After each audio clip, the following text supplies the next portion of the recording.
Muy buenas, bienvenidos a Nice to Feed You. Hola, Imar. Hola, Rubén.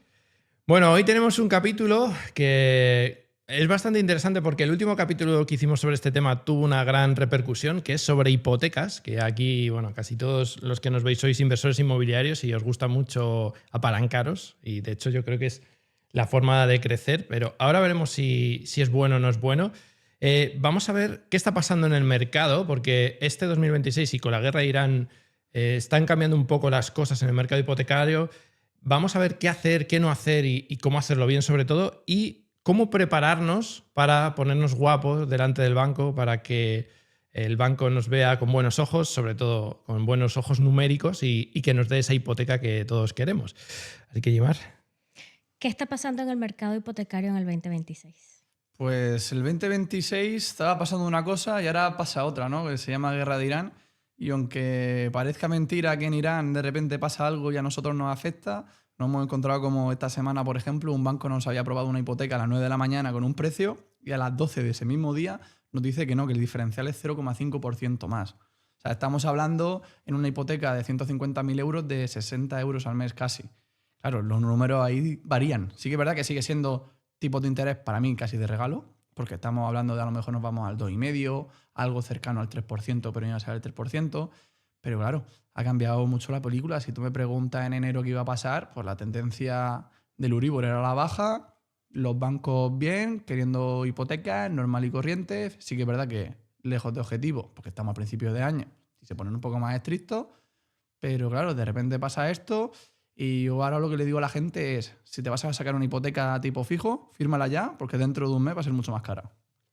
¿Y qué diferencia hay antes de que hubiese la guerra? ¿Qué diferencia teníamos? Porque ya se venía hablando antes de la guerra de que el 2026 no era igual que los años anteriores. ¿Qué diferencia había con otros años? ¿Qué es lo que está pasando? Pero es que el problema es que la mente del ser humano es cortoplacista.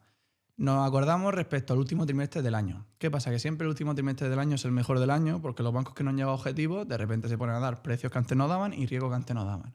Y de repente nos metemos en el año nuevo, principio de año, muy lejos los objetivos de los bancos y entonces obviamente con los perfiles que sí que estaban aprobando, pues se ponen más estrictos. Incluso te las deniegan. O sea, a mí me pasó una operación de que en diciembre la teníamos ya aprobada, el abogado tardó 2 meses más de la cuenta en hacer la herencia, nos metimos en febrero y de repente el banco denegó la operación. Sí que es verdad que luego lo pudimos sacar por otro banco porque había plan B, plan C, pero claro, mira la diferencia. 2 meses, el mismo banco, el mismo perfil, no había cambiado nada. Sí, la política de riesgo que era más estricta porque los objetivos estaban más lejos. No les importaba que en ese momento no estuvieran llegando objetivos.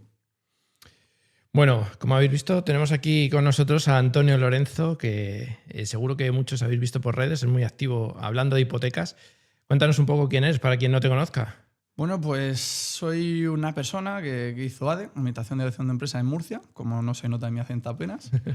Luego estuve en el Instituto de Empresa, hice un Máster International in Management y a partir de ahí pues buscaba algo, ¿no? Nuestro tipo de perfil, por lo que estudiamos en el máster, éramos de las Big Four, ¿no? De Accenture, de Price, pero a mí ese mundillo no me gustaba, me parecía un mundillo un poco de que para tú escalar tienes que pisotear de al lado y eso a mí no me gusta mucho y de repente empecé a hacer entrevistas y como encima vengo de banca de inversión, toqué banca, pero no directamente banca, sino asesor del crédito inmobiliario, que es como nos llama la ley, y desde el 2015 ya que me vengo dedicando a esto. A la verdad que muy bien, a día de hoy ya con una empresa propia, 9 empleados, ya 11 años de experiencia, más de 100 hipotecas todos los años y casi 500 clientes al mes, una locura, ¿eh? Ojalá convirtiera más clientes a hipotecas reales, pero claro, mucha gente a día de hoy, sobre todo por ahorro, no puede comprar. Entonces ahí siempre lo que planteamos es a unos meses vista, o incluso a algunos años, porque algunas veces no da, el que puedan comprar todo el mundo, claro. Más de 100 hipotecas desde el 2015. Al año. Wow. Sí, o sea, yo no soy bueno porque sea bueno, yo soy bueno por dolor, o sea, por volumen. O sea, yo tengo 100 millones de vidas hipotecarias que pueda tener una persona. Claro, una persona al año, bueno, al año no, en su vida historia que se sacará 2, 3 hipotecas, ¿no? Pues claro, yo saco eso cada semana prácticamente. ¿Cómo ha variado el mercado hipotecario desde que empezaste hasta ahora? Muchísimo. De hecho, nuestra figura no existía prácticamente. Era la inmobiliaria de turno, muchos con el parche en el ojo, ¿no? Pirata. Y a día de hoy la cosa ha cambiado bastante. Ya desde el 2019 estamos regulados. Ya hay que pasar una reglamentación del Banco de España, unos seguros, una oficina física. O sea que muy guay esa parte. De hecho, nuestra figura está creciendo cada vez más. Y por contraparte, los bancos, pues como hemos visto, cada vez son menos, cada vez menos personal, menos oficinas, todo online.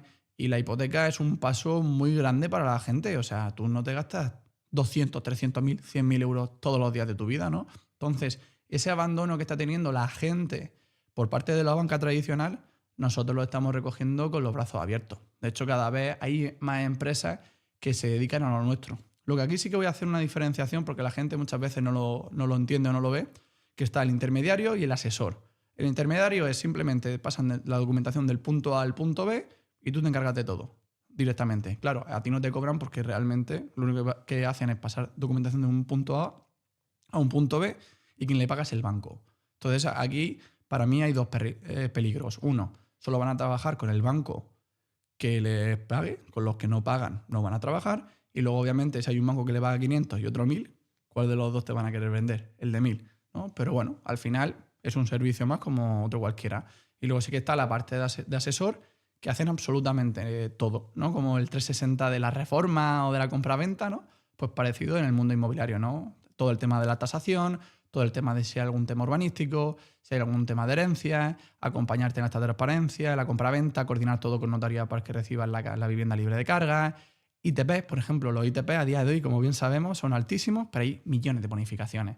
Pues hay gente que no lo sabe y a lo mejor una bonificación te puede ahorrar 3 o 4.000 euros. Y eso, si no vas de la mano que alguien sepa, no te das cuenta. Y tú dices, el banco a día de hoy, afortunadamente para nuestras figuras, son gente que va a volumen. Tengo que hacer un PIE, tengo que hacer un fondo de inversión, tengo que hacer un renting. Y a la misma vez tengo que hacer hipotecas. Pero claro, es que encima tengo 100 clientes entrándome por la puerta para cualquier cosa. O sea, porque la tarjeta de crédito no me va. Entonces necesitan, ellos van a lo fácil, van a lo rápido. Y nosotros nos beneficiamos de eso, pero vamos, muchas gracias, bancos. Bueno, hay que buscar los puntos débiles y hacerte fuerte ahí, ¿no? Yo creo que sí, nosotros hace poco que estaba Gimar sacando una hipoteca, pues estábamos en el deadline porque el banco estaba hasta arriba. Claro. Y claro, dices, oye, es que se me va a vencer la Sarra, se me va a vencer la Fein, se me va a vencer, bueno, ni siquiera la Fein porque era la Fein lo que no tenía, Sí. pero se me Claro, va a vencer todo. Yo necesito agilidad, ¿no? Y muchas veces, pues sobre todo cuando vas con bancos más pequeños, les pasa un poco eso, pero igual, yo estaba con otros bancos más grandes y también sufres. De hecho, parte de nuestro trabajo a día de hoy es apretar a los bancos para que cumplan tiempos. Y no te pueden imaginar, yo recibo a la semana 2 o 3 clientes que no llegan a firmar arras, o sea, las van a perder y tenemos que sacarle la hipoteca en tiempo récord. Sí que es verdad que nosotros en 30, 40, 50 días, depende de la dificultad de la operación, estamos sacando operaciones. O sea, para que hablemos de tiempos más o menos que la gente sepa. Una sanción económica, es decir, esta operación es viable, en una semana tendría que estar. Si no, ponte a buscar alternativas. El informe de tasación, pues más o menos igual, una semanita. Para que te emitan la FEIN, que algunos bancos tienen ahí un poco de atasco, otra semana más o menos. Ya estamos hablando de 3 semanas. Y luego la ley hipotecaria de los 10 días, que eso no te la puedes salvar, incluso en Cataluña son más días. Entonces, pues ya estamos hablando de 21 días, más 10, 31, nos vamos a 35, 40 de normal. Si ya los plazos no son eso, porfa que la gente lo mire porque al final pierden arras, ¿eh? Y mucha gente. Estuve a días de perder arras y una de las cosas que me decía el banquero es que como habían crecido tanto, pero crecido en demanda, pero no en empleados, el banco internamente estaba gestionando el doble con el mismo número de personas.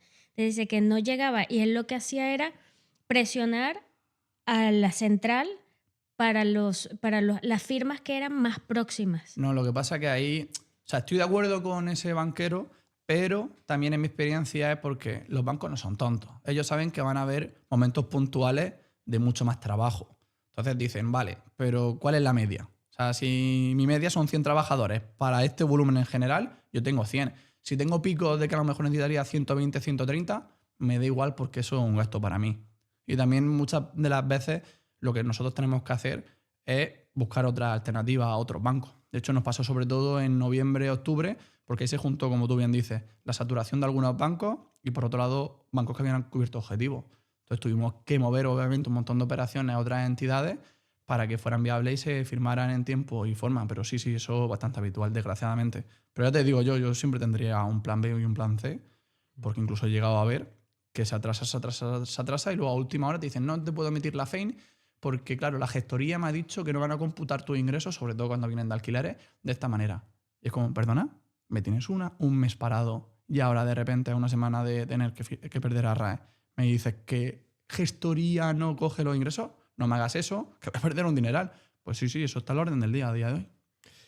Oye, vamos a volver un poco con nuestro tema de los inversores. ¿Es buen momento para apalancarse con hipotecas o es mejor esperar un poco por lo que pueda pasar? A ver, yo creo que es buen momento. ¿Por qué? Porque no sabemos el futuro. O sea, obviamente, si la guerra se alarga, las hipotecas van a seguir subiendo. Entonces tú dices, Tony, ¿me hipoteco ya? Yo sinceramente sí. Si luego baja lo suficiente, hacemos una subrogación y ya está. No pasa nada. Pero al final la parálisis por el análisis, en mi experiencia, en todos los sentidos va mal. Que luego justo uno puntualmente dice, guau, es que menos mal porque hubiera firmado el 2,5 y ahora firmo un 2,20. Perfecto. Digo, chico, de verdad, ¿cuánto has dejado de ingresar por no haber comprado ese inmueble? A lo mejor. 3-4 rentas mínimo. Saca los números. ¿Realmente era rentable ahorrarte el 0,30 en la hipoteca? Son números. Muchas veces los números lo justifican o no. Pero vamos, yo creo que sí, que es un buen momento. Aunque gente dice que estamos en la parte alta del ciclo y que, claro, te vas a hipotecar por un valor y luego la casa va a valer menos de ese valor. Yo sinceramente no pienso, desgraciadamente, que estemos al final de un ciclo alcista porque cada vez hay más demanda y las casas que hay son las casas que hay. Entonces, no era como en 2007 que se construían 700.000. A día de hoy estamos construyendo 120, 150. Entonces, yo, desgraciadamente, para la gente que todavía esté fuera del mercado, creo que el recorrido queda mucho. Eso que cuentas lo hice yo el año pasado, no, hace 2 años, perdón. Yo me compré una casa, tenía una hipoteca al 100, pero un interés, o sea, altísimo. Aún así, saqué mis cuentas y dije el primer año, con lo que iba a cobrar, me daban las cuentas y dije al siguiente, al primer año, apenas cumpla un año, me cambio de banco y me cambié de banco. Porque y me bajó 2,5. Mataste a ese banco. Porque a día de hoy, desde que cambió la ley, que fue en el 2017, ellos asumen el impuesto de AJD, notario, registro y gestoría. Eso traducido a los números del banco es que se meten que el primer año no ganan dinero con la hipoteca. Y a partir del segundo año empiezan a ganar algo, pero todavía hay que amortizar pues, todos los costes de personal, oficina, bla, bla, bla. Hasta el tercer año realmente el banco no gana dinero. Entonces tú, haciendo la subrogación el primer año, los has matado. Pero me cobraron, ¿eh? Ellos me cobraron. Claro, la cancelación. Sí. Sí. Es la única manera que ellos tienen de gratis protegerse. No salió, ¿eh? O sea... A ver, yo les entiendo a ellos. Ellos también se tienen que defender, no nos engañemos. Pero claro, ¿dónde está el punto intermedio, no? Yo creo que a día de hoy yo sí que estaría dispuesto, por ejemplo, a asumir los costes de la hipoteca, plan de impuestos, notario, registro, gestoría. De hecho, en su momento lo asumí porque no tengo las pruebas, pero tengo la certeza absoluta de que los bancos serían mucho más flexibles con los perfiles de riesgo. Porque darían más hipotecas a gente que va mucho más justita. Por eso, porque al final, ¿quién está poniendo en riesgo realmente su dinero? ¿Nosotros? Yo estoy poniendo 20, 30.000 euros en un piso de 100.000. El que está poniendo los otros 80, 90.000 euros es el banco. Entonces, claro, el banco dice, yo me tengo que asegurar que yo voy a beneficio, yo no puedo perder ese dinero. Y eso pasa por ejemplo, la ocupación. Si la ocupación fuera mucho más rápida de echar a la gente, yo creo que se darían mucho más hipotecas de una manera más fácil para perfiles más cogidos con pinzas. Si nosotros asumiéramos los gastos o fueran menos, directamente quítame el impuesto, por ejemplo, también darían más hipotecas. O sea, siempre son los malos de la película, pero no siempre son los malos de la película. Bueno, yo creo que los bancos para mí siempre han sido mi socio y como tú dices, ellos ponen el máximo. Es decir, yo tengo hipotecas de 30.000 euros a 1,85 y yo he hecho cuentas y digo, es que este banco en los próximos 25 años conmigo va a ganar 8.000 euros. En 25 años. O sea, tienes durante 25 años el riesgo de que yo no pague por 8.000 euros. Digo, es que... Claro, de hecho, por eso, desde que los gastos los asume el banco, muchos bancos han dicho, mira, yo menos de 50.000 o de 60.000 no financio. Es que son matemáticas, es que a ti te pasa lo mismo. Tú, ¿cuánto me van a pagar de alquiler y cuánto voy a pagar de cuota? Tú no te vas a comprar una casa de 1.000.000 de euros para pagar casi 4.000 euros de cuota al mes para alquilarlo por 3.000 euros. No tiene sentido. Pues los bancos es lo mismo. Eso es. Para un banco, ¿qué perfil es más atractivo? ¿Un inversor o un comprador único? Funcionario, sin préstamo, vivienda habitual. Y vayamos por partes, ¿no? Vivienda habitual, ¿por qué? Porque el Banco Central Europeo hay una normativa europea, que es Basilea III, que les dice a los bancos, vale, si tú das una hipoteca para vivienda habitual, me tienes que provisionar de una hipoteca de 100.000 euros, 3.000 euros. Perfecto. Si ahora das una hipoteca para un inversor, me tienes que provisionar 15.000 euros. Estamos hablando ya que solo por la finalidad del préstamo, que no es vivienda habitual, al banco la provisión, o sea, el dinero que tiene que bloquear en su balance es 5 veces más. Es decir, le sale 5 veces más cara una hipoteca cuando es para invertir. Entonces, por eso también hay una incongruencia ahí brutal que la gente muchas veces no lo sabe, pero eso no le pasa a un banco, le pasa a todo porque es normativa. Luego, pues funcionario o autónomo, ¿no? Pues un funcionario, hemos visto cómo tú puedes vivir en otra parte del mundo que no te van a despedir ni con esa, realmente. Y un autónomo, el pobre, pues le puede ir bien, le puede ir mal, entonces son los más denostados. Y luego la sirve, ¿no?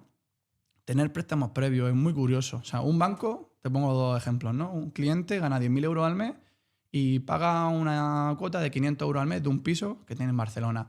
Otro cliente gana 5.000 euros al mes, la mitad, pero no tiene préstamo. ¿Cuál de los dos creéis que es perfil bueno o cuál es perfil muy bueno? Pues sin embargo, el de muy bueno es el que gana menos, el que gana 5.000. Pero porque no tiene un préstamo pequeñito de 500 euros al mes. Yo sé que choca mucho, pero es un poco por cómo la política de riesgos de los bancos, también influida por el Banco de España, el Banco Central Europeo, funcionan, ¿no? Entonces, si tú me preguntas a mí, vivienda habitual siempre, funcionarios mejor que autónomos, sin préstamos mejor que sin préstamos, que se vea que el ahorro, por ejemplo, viene de ti, porque a día de hoy cada vez es más normal y nos hemos vuelto profesionales en saber cómo los padres tienen que donar a los hijos el dinero de la aportación o hacer préstamos familiares al 0% de interés. Todo ese tipo de cosas se mira con mucho detalle.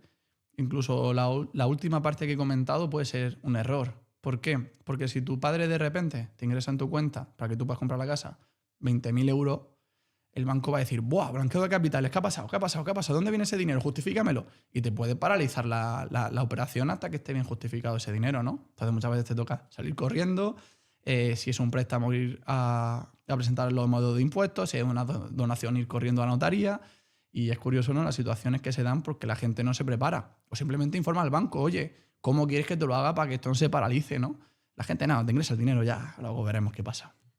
Ahí es muy curioso lo que hablabas porque yo trabajaba para una empresa de Reino Unido y allí era todo lo contrario. Allí los bancos te veían mejor cuantos más tarjetas de crédito tenías, cuanto más préstamos pagabas. Claro, y era algo que le chocaba, porque yo hablaba con compañeros, ¿no? Que me decían, no, tarjeta de crédito. Y yo digo, yo no tengo ninguna tarjeta de crédito ni la quiero. Y me dice, ¿cómo que no vas a querer una tarjeta de crédito? Digo, yo no quiero tarjeta de crédito. Porque claro, ellos están en el sistema igual que en Estados Unidos, ¿no? Que tienen ese scoring de si tú tienes crédito y pagas, eres mejor que alguien que no tiene préstamos. Y eso es un poco, a mí me choca, ¿no? A lo mejor... Y además, cuanto más créditos tienes, mejor credit score tienes, mejor hipotecas te dan, a tipos de interés más bajos, mayores porcentajes de financiación, hasta el punto de que viene gente de Estados Unidos a sacarse aquí hipotecas, se las sacamos sin ningún problema, y me hizo mucha gracia uno, porque de repente me hizo una jaimitada. De repente se pide un préstamo personal de 50.000 pavazos. Digo, muchacho, ¿qué haces con el dinero? ¿Cómo has pedido un préstamo? No, Tony, para mejorar mi credit score. Digo, que no, que España no funciona así. Y le digo, ¿dónde está el dinero? Me dice, en la cuenta. Dice, ¿no lo has tocado? Dice, no. Dice, pues devuélvelo ya. Me mira y digo, que lo devuelvas. Que si no, la operación saldría porque el tío ganaba casi $200.000 al año. Pero son cosas que manchan el expediente y los bancos son muy miedicas. Y a nada que ven algo que no controlan o que no está claro, es como, que lo canceló y ya está. Pero para que vean, ¿no? La mentalidad cómo cambia de un país a otro. Es una barbaridad. Es que yo, bueno, una de mis cosas con la tarjeta de crédito es que yo me acostumbré. Primero que todo, o sea, en Venezuela se usa la tarjeta de crédito y yo empecé a usar la tarjeta de crédito y la tarjeta de débito muy jovencita para no tener dinero en efectivo para que no me robaran. ¿No? Normal. Claro, lo normal. Pero era lo normal allí y te estoy hablando de los años 90. Y después viví en Puerto Rico, que es lo que tú dices. Lo primero que llegamos ahí cuando nos pagan la nómina es tienes que pedir una tarjeta de crédito. Claro. Para empezar a crear credit score. Eso fue tarjeta de crédito en el banco, tarjeta de crédito en Sears, tarjeta de crédito en Kmart, tarjeta de crédito en Macy's. Entonces, claro, porque era más fácil que te dieran las tiendas por departamento tarjeta de crédito y tú te comprabas la tostadora, el televisor, todo. El no sé qué, todo, 4 tarjetas de crédito, una por tienda para empezar a hacer credit score. ¿Y qué pasa? Que eso es una costumbre que a mí me tardó años en quitarme. Yo usaba hasta hace 2 años la tarjeta de crédito para todo. O sea, la diferencia es que aquí, o sea, allá pagabas el mínimo. Aquí, si la pagas al final, o sea, haces los gastos del mes y entre los primeros 5 días del mes siguiente los pagas. Y así vivía yo. Pero es una costumbre, pero por eso, porque te lo exige. Pues eso hay que tener cuidado porque aparece en Cirve y luego de repente el banco te pide la Cirve, aparece la tarjeta de crédito y te dice, oye, 3.000 euros que tiene no sé qué. Y tú, no, yo no tengo nada. Sí, míralo aquí. Y empiezas a investigar y ves ya que el banco o IKEA, por ejemplo, esas tarjetas estas maravillosas que te dan en IKEA, pues son a crédito. Y normalmente el crédito significa prestar dinero y eso significa que aparece en Cirve. Y a lo mejor eso te puede perjudicar. O muchas veces, y yo lo entiendo, la persona no lo sabe, pide esa tarjeta, tiene unos gastos, unas comisiones, tú no lo sabes, de repente te llegan los cargos, te enfadas y dices, pues no pago nada, porque esto me parece mal. Y de repente te aparece como impagado un préstamo. Y realmente no son préstamos al uso. Claro, eso automáticamente para el banco te negada la operación. Me da risa porque yo cuando conocí a Rubén, bueno, cuando empecé a salir con Rubén, lo primero me contó esto y lo primero que hice fue cancelar la tarjeta de IKEA. Claro. Pero tú no sabes, o sea, yo llegué a España y yo pedí la tarjeta IKEA, me la rechazaban, la tarjeta IKEA me la rechazaban. Y yo decía, el día que me dieron la tarjeta IKEA, yo me sentí como multimillonaria. Sí, yo súper feliz porque venía con esa mentalidad loca de que las tiendas te dan tu tarjeta y después la cancelé porque Rubén decía, no, que eso te parece en Cirve y que no sé qué. Y yo me cancelé esa tarjeta, me cancelé otra tarjeta. Pero o sea, hay que cambiar el chip mucho. El chip. De hecho, yo digo, en España, por cómo funciona la financiación, solo puedes tener hipotecario realmente. Y el coche después del hipotecario. Ya está. Olvídate de todos los demás. Yo, de hecho, una de las hipotecas que pedí, me dijo la del banco, dice, tienes aquí 8.000 euros en una tarjeta de crédito. Y lo que decías tú yo no tengo nada. ¿De qué? Dice, no, pues lo tienes aquí. Claro, es que a mí, un banco que yo tenía me lo había preconcedido. Es que ese es el yo problema. no tenía ni la tarjeta física porque yo no uso tarjeta de crédito. O sea, yo no la tenía, pero como estaba ahí, estaba que lo tenía, claro, salía en Cirve, dice, digo, no te preocupes que mañana desaparece. O sea, digo, si por esto me vas a tirar, digo, si yo no la uso, si es que no la he usado nunca. Digo, pero te la dan, ¿no? Porque el banco te dice, toma, una tarjeta de crédito. Y yo no la quiero. Para cubrir su objetivo. De hecho, eso es un peligro, ¿eh? Yo he visto para cumplir objetivos cosas tan alocadas como decirle el del banco a la persona, sí, píllate un personal para la entrada del piso. Y luego, obviamente, no sale la hipoteca. Claro. Y es como, ¿y eso te lo ha dicho la persona del banco? Sí, que Tony, te lo prometo. Digo, madre mía, qué nivel. Pues lo voy a denunciar. Digo, denúncialo, yo qué sé. O sea, estoy viendo casas. También te digo, lo dice el cliente, no sé si es verdad o mentira, ¿no? Pero no es la primera vez que lo escucho. ¿Cuántas hipotecas son muchas hipotecas? Cuantas más peor realmente. O sea, el récord que hemos hecho una operación es una persona con 15 hipotecas. Eso es el récord histórico. Pero cuantas más hipotecas lo ven los bancos peor. Y también es verdad que llega un punto en el que el ratio de endeudamiento lo satura. Es decir, como bien sabemos, los bancos no te computan los alquileres al 100%. Te lo calculan al 50% y al 80%. Más luego tú los ingresos estables que tengas de tu trabajo. Entonces puede ser perfectamente que llegue un momento en el que tú como ratio de endeudamiento ya te puedas seguir financiando. Entonces ahí lo que se plantea muchas veces es aportarlo todo a una sociedad, que esa sociedad genere ingresos y empezar a hacer todo con pólizas de crédito a través de la sociedad. Y ahí te puedes seguir financiando. Es un poco tu límite que vas a tener, ¿no? No es tanto en sí el número de hipotecas, que también, pero sobre todo el ratio de endeudamiento. Hay gente que a lo mejor con 5 hipotecas ya muere, porque gana un sueldo de 1.500 y luego tiene 2 o 3 alquileres o 4 de 300, 400 euros. Y luego entraremos en eso de pólizas de crédito y demás, porque es otra parte que vamos a discutir de qué hacer cuando ya el banco te dice se acabó, ¿no? Claro. Pero antes de eso, bueno, tú dices 15, yo tengo 9, o sea, no voy mal. Hay margen de todavía maniobrar. No, pero ya no tengo margen porque, como te comentaba antes de la entrevista, yo ya no tengo nómina, entonces claro, este año es el primer año que no tengo nómina y cuando voy al banco te ponen muchas pegas. Es surrealista, o sea, es como, puedo tener 500.000 euros en patrimonio, recibir 3.500 euros en alquiler y no me dan financiación. Luego de repente viene una persona que tiene una nómina de 1.500 y le dan financiación. Pues sí que funciona así, hasta el punto de que una operación, lo que le dijimos a la chica en este caso, era que aportara, como hemos dicho, los bienes a la sociedad y se pusieron la nómina de su sociedad. Y ahí sí que le pudimos sacar financiación. Y tú dices, Tony, ¿en serio? Dice, yo solo juego con las reglas del juego. A mí no me culpéis por el juego. Ya, el problema de eso es que aportar bienes a una sociedad es muy caro. Claro, hay que hacer escritura y hay que pagar actos documentados, si no me equivoco. O la ampliación de capital no tiene. No, creo que y ganancia patrimonial. Ganancia patrimonial, Bueno, plusvalía. claro, yo creo que sí, que donde te pillan realmente ganancia patrimonial en IRPF. Correcto. Ahí, por eso, hay que ver los números. O sea, esto que no lo haga nadie sin antes consultar. Claro, yo hablo de la parte hipotecaria. Sí. La parte fiscal, eso... La parte fiscal, tenemos aquí algunos vídeos en el canal con José Antonio hablando precisamente de, Por eso, de esto. a eso es lo que voy. De cómo, y hay veces que dices, bueno, es que tengo un piso desde hace 10 años y lo aporto, voy a tener que pagar 50.000 euros solo en impuestos. Y dices, Claro. ¿te merece la pena? Pues De hecho, a lo ahí hay mejor una no. pelea brutal porque la gente dice, no, tienes que aportar los valores de referencia. Hay gente que dice que no, que lo puedes aportar al precio de compra en su momento, que no sé yo si es tan claro o no. Y claro, obviamente, si le aporta valor de referencia, pues pagas un dineral. Si le aporta al supuesto valor de compra, en teoría pagas mucho menos impuestos, ¿no? Pero claro, yo ahí no me meto. Como que he Pero dicho, hay eso- otra parte también que es que y lo digo porque nos pasó, o sea, el banco tampoco le da una hipoteca a una empresa de reciente creación si no tienes ninguna actividad allí. Entonces, ¿cuánto tiempo tiene que esperar esta persona que pone sus bienes en una empresa para que el banco le dé la hipoteca? Lo ideal son mínimo 2 modelos 200. ¿Vale? Los modelos 200 son los que se hacen prácticamente ya en verano, que son los impuestos de sociedades.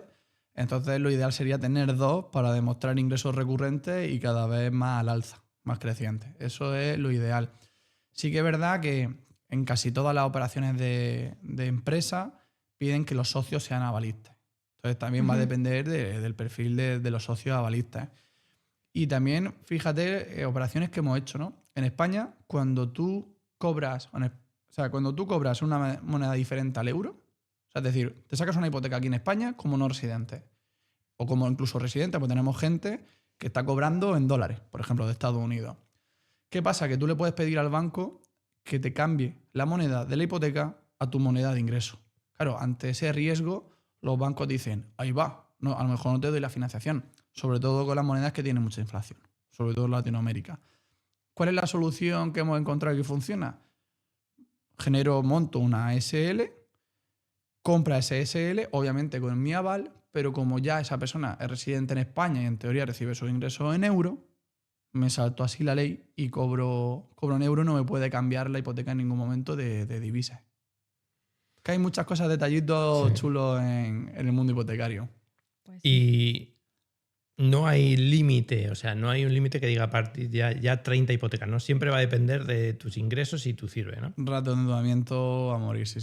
Ahí tengo yo una duda con el tema de la CIRBE, porque la CIRBE te dice, bueno, tú debes tanto, tú tienes tanto de préstamos, pero claro, yo, por ejemplo, no, yo ahora con las 9 hipotecas, pues lo que valen mis pisos ahora no es lo que valían cuando yo los compré. O sea, ahí la mayoría han doblado precio casi. Entonces, ¿el banco lo que te va a exigir es sobre lo que debes o sobre el valor de tu patrimonio? A ver, vayamos por partes, como diría Jack el Destripador.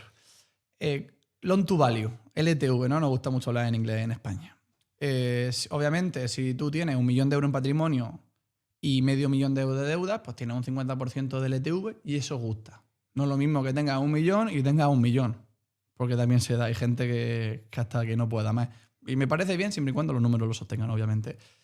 Pero luego también ellos van a mirar rato de endeudamiento. O sea, tú puedes tener 1 millón de euros de patrimonio, que tengas 2 prestamitos pequeñitos, pero si tus ingresos no son suficientemente altos, el patrimonio no lo avala la operación. O sea, hay gente que me dice, Tony, es que tengo 2 viviendas libres de carga. Digo, sí, pero ganas 1.500 euros al mes. Entonces, es más importante sobre todo los ingresos, es fundamental. Como hablábamos antes de que ser funcionario, tiene que ser vivienda habitual, pues es más importante siempre los ingresos que realmente el patrimonio que tengas. Claro, pero las rentas son ingresos y no te los cobran, o sea, no te los computan al 100. Claro, te los computan entre el 80% y el 50%, eso por un lado, depende del banco, y luego te los computan si los tienen declarados en renta o no. Entonces, claro, con todo eso hay que jugar y muchas veces pues vamos con nuestro Excel súper chulo de, mira, gano 3.500 euros al mes en alquileres y te dice el banco, no, pero yo solo te voy a computar 1.750. Y a lo mejor por ahí no sale la operación. Eso desgraciadamente es bastante común y eso lo tiene que saber la gente. A ver, que también tiene una coherencia. Tú aunque ingreses 500 euros en un alquiler, luego tienes que pagar IBI, comunidad de propietarios, hay una serie de gastos relacionados con el inmueble que obviamente eso es lo que se descuenta en sí de ese ingreso. O sea, al final no es limpio para ti, ojalá. No, eso está claro, porque yo fui a un banco hace poco en el que ella estaba pidiendo su hipoteca y yo dije, oye, ¿me puedes mirar a mí por si puedo hacer algo? Porque iba a comprar unos inmuebles y digo, prefiero una hipoteca, ¿no? Y claro, me dijo, aquí lo primero es lo que venga en renta. Si no viene en renta, para mí ni existe. Digo, Correcto. Vale. Entonces, claro, yo en renta tenía además, todavía no estaban los últimos inmuebles que había comprado ese año y no sé qué. Me dice, bueno, es que aquí el neto, encima me viene el neto, digo, es que claro, ya... Le metes deducciones, bonificaciones, Claro. amortizaciones, todos los gastos, claro, todo y te da cero prácticamente. Eso, y me dice, Eso bueno, es. pues tu neto lo divido entre 12 y me sale aquí una nómina, tienes 1.200 euros al mes. Dice, y luego, claro, te tengo que descontar las hipotecas. Digo, pero encima también me quitan las hipotecas que tengo. Sí, claro. Digo, entonces, ¿sale negativo? Sale negativo. Incluso eso es a nivel negocio, pero yo he visto auténticos dramas de manutenciones. La manutención se cuenta como sirve en la mayoría de los bancos. Claro, de repente tú pasas una manutención de 350 euros y te comen 1.000 euros de ingreso. Claro, tú ganas 1.500, ya no te puedes hipotecar. Entonces, sí, con el tema de los ingresos, redondeamiento en España es una locura y lo que hace que muchas operaciones se caigan. Vamos a hablar justo de eso, de cómo me pongo yo guapo para ir al banco. Aparte de ir bien vestido, porque las apariencias también, o sea... No, es fundamental. O sea, esto es vender, ¿eh? Al final no deja de ser Sí, vender. sí. De hecho, me he encontrado yo operaciones que la persona del banco te dice que no sale y no la ha metido ni en el ordenador. Y es porque no quería. Entonces ahí muchas veces es detectar ese tipo de cosas. Obviamente una persona que sea novata, pues ese tipo de cosas no las ve. Es muy difícil. Pero sí, o sea, tú de cara al banco eres el mejor pagador del mundo mundial y vas a dar menos 0 problemas. O sea, tienes que dar 0 problemas y ser el mejor cliente. ¿Y eso cómo va? Pues hay que hacer su trabajo, literalmente, ¿no? Yo muchas veces, y lo siento por la gente que me vaya a escuchar y se siente ofendida, pero hay mucha gente de banca que son funcionarios. O sea, están ahí para echar su hora, pero no me estreses, que me canso.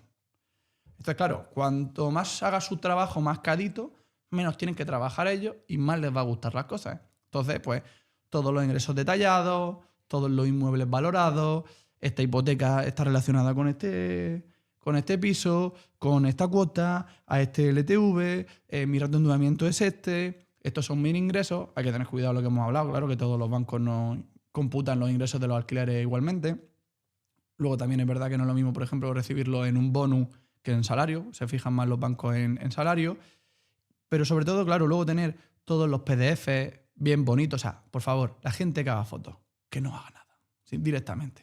O sea, los PDF bien bonitos, cada uno con vida laboral, nómina de enero, nómina de febrero. También que nos falte documentación.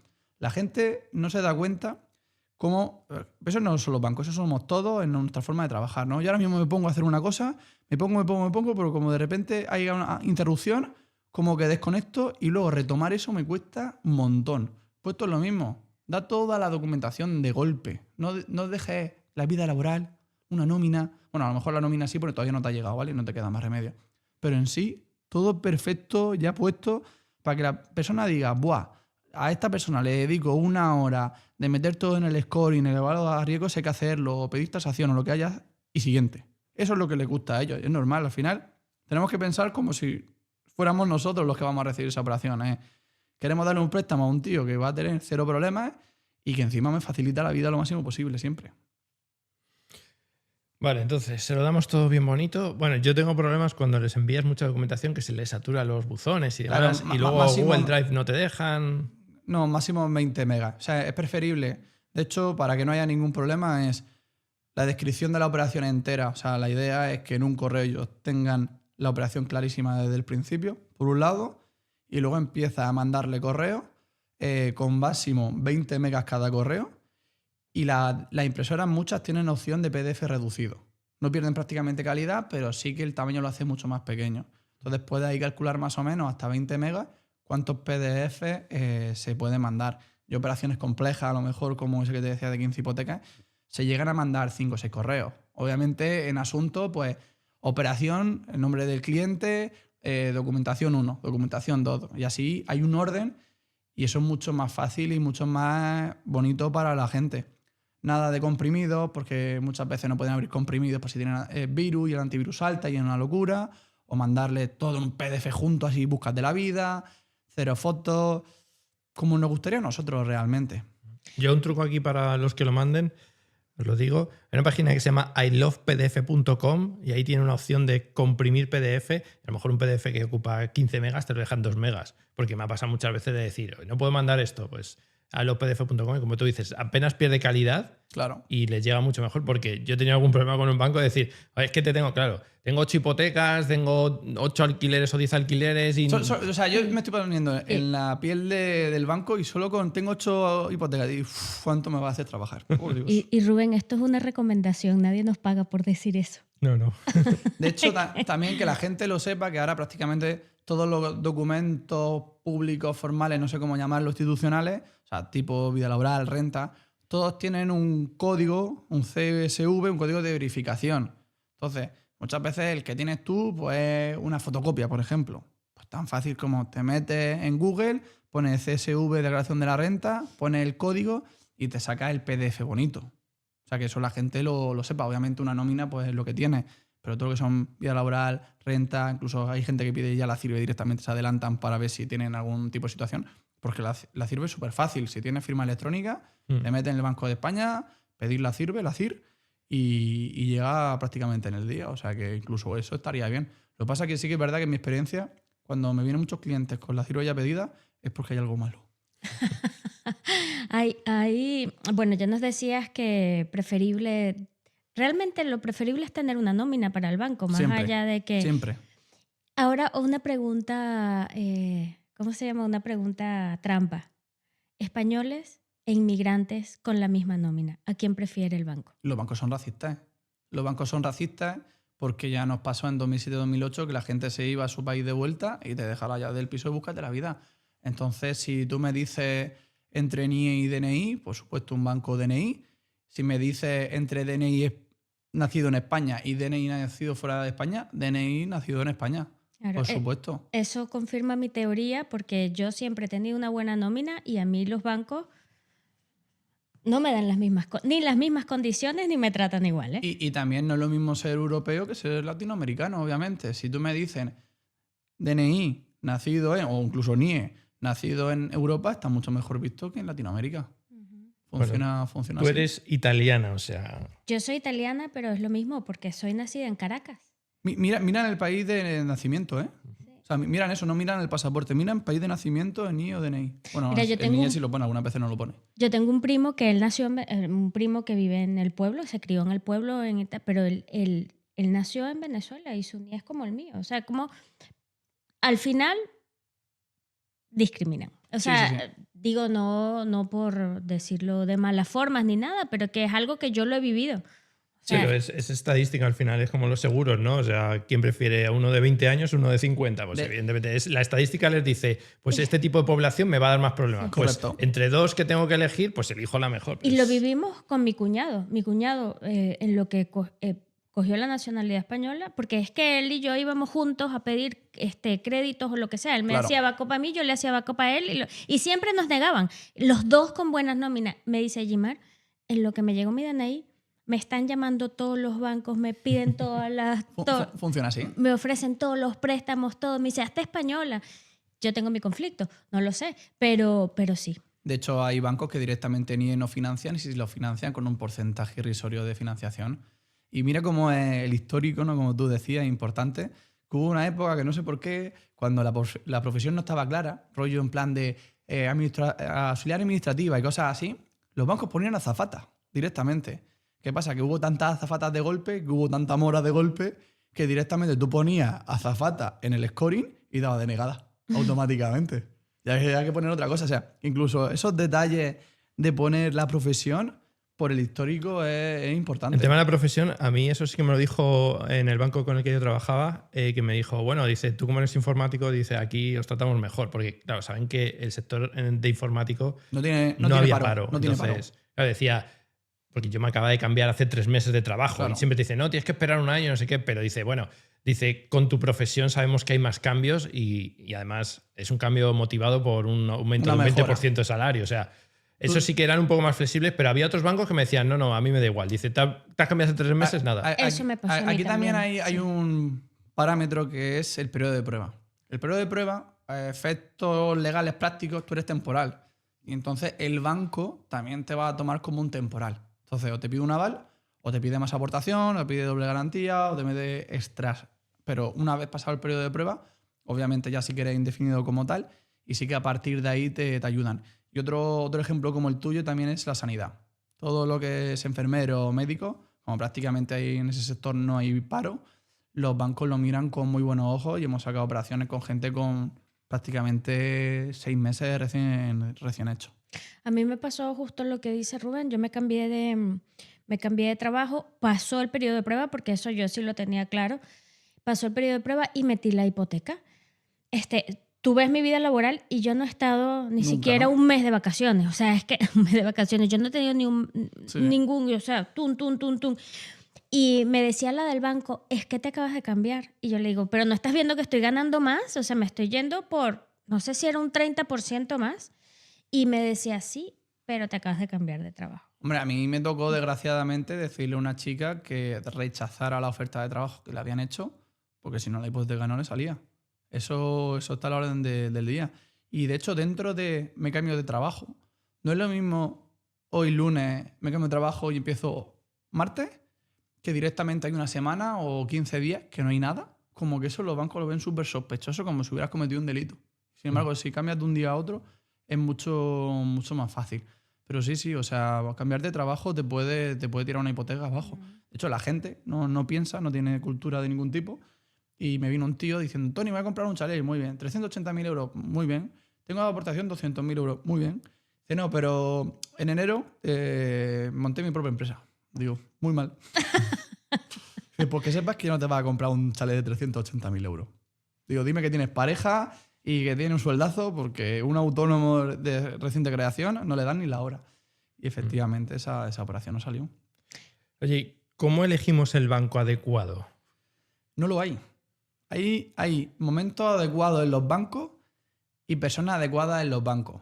Esto quiere decir que, pues, un banco... De hecho, un cliente me lo definió muy bien. Oye, es que mi banco ha cambiado de personalidad. O sea, el director de mi oficina ha cambiado de personalidad. Digo, no ha cambiado de personalidad. Simplemente los scoring los van modificando según pues convenga más al banco. Entonces, ahora el banco que está dando mejores hipotecas en tipos de interés, un porcentaje de financiación o con menos vinculaciones, dentro de una semana no lo es. Entonces, por ahí siempre comparar. Y luego también la gente de los bancos. En la gente de los bancos hay gente muy buena que si das con esa persona te ha tocado la lotería.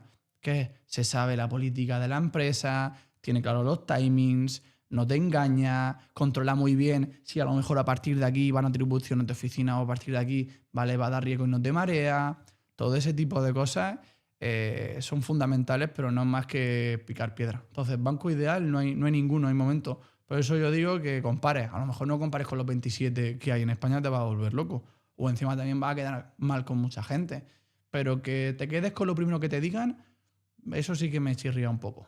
Yo tenía una directora de banco cuando era Bankia, antes de fusionarse CaixaBank y no sé qué, que cuando se fusionó a CaixaBank, pues ya se jubiló porque era una mujer mayor y cambió totalmente. O sea, yo con esa mujer, de entrar por la puerta, decir, Rubén, ¿qué quieres? No, es que es una hipoteca para un piso. Vale, no te preocupes, mañana la tienes aprobada. Hasta tal cual. No me pedía ni una cosa. Me decía, mañana la tienes.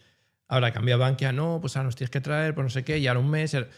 O sea, a CaixaBank y era, joder, macho, digo, pero es que se supone que sois lo mismo, pero claro, no estaba esa persona y esa persona a mí era no te preocupes, esto está aprobado, ya está. La gente ha sufrido muchísimo con la absorción de CaixaBank, porque eran políticas de banca muy diferentes.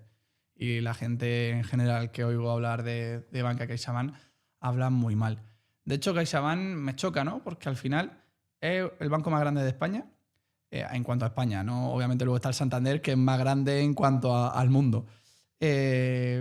Pero hay un amor-odio con CaixaBank brutal, ¿no? La gente o la odia o la ama.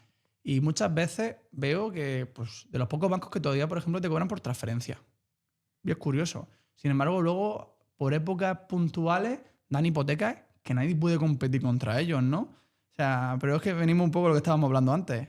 de repente cierran el grifo y empiezan a ser carísimos y súper exigentes y perfilazos y 80% y funcionarios. Y como, chico, si te he probado una operación hace un mes y medio de una persona justita a un 2% maravilloso, son los bancos así. Vamos a ayudar a la audiencia y vamos a encaminarlos. ¿Qué banco crees tú que está dando más hipotecas en este momento? A ver, ¿qué banco está dando más hipotecas en este momento? Si te soy sincero, no sé ni responderte a la pregunta y pongo el contexto. Ahora mismo todos los bancos están fríos. O sea, les da igual el objetivo, entonces son muy pasivos este momento del año. ¿Qué pasa? Que conforme vayamos pasando el año, pues ahí sí que se pondrán más calientes y más intensos. Sí que es verdad que hay algunos bancos, por ejemplo, los que son más grandes, que juegan con una pequeña ventaja, y es que como nosotros somos tan incultos financieramente que le damos al banco nuestro dinero gratis, es decir, lo depositamos en una cuenta bancaria al 0% o en depósito al 1%. Y esos tienen mucho más margen, a lo mejor para dar hipotecas mucho más baratas, porque el dinero viene prestado de nosotros. No necesitan ir a otros bancos o al Banco Central Europeo a comprarle dinero. Entonces, por ejemplo, en cuanto a tipos de interés, a lo mejor sí que son ellos los que son más interesantes. Contraparte, están los demás.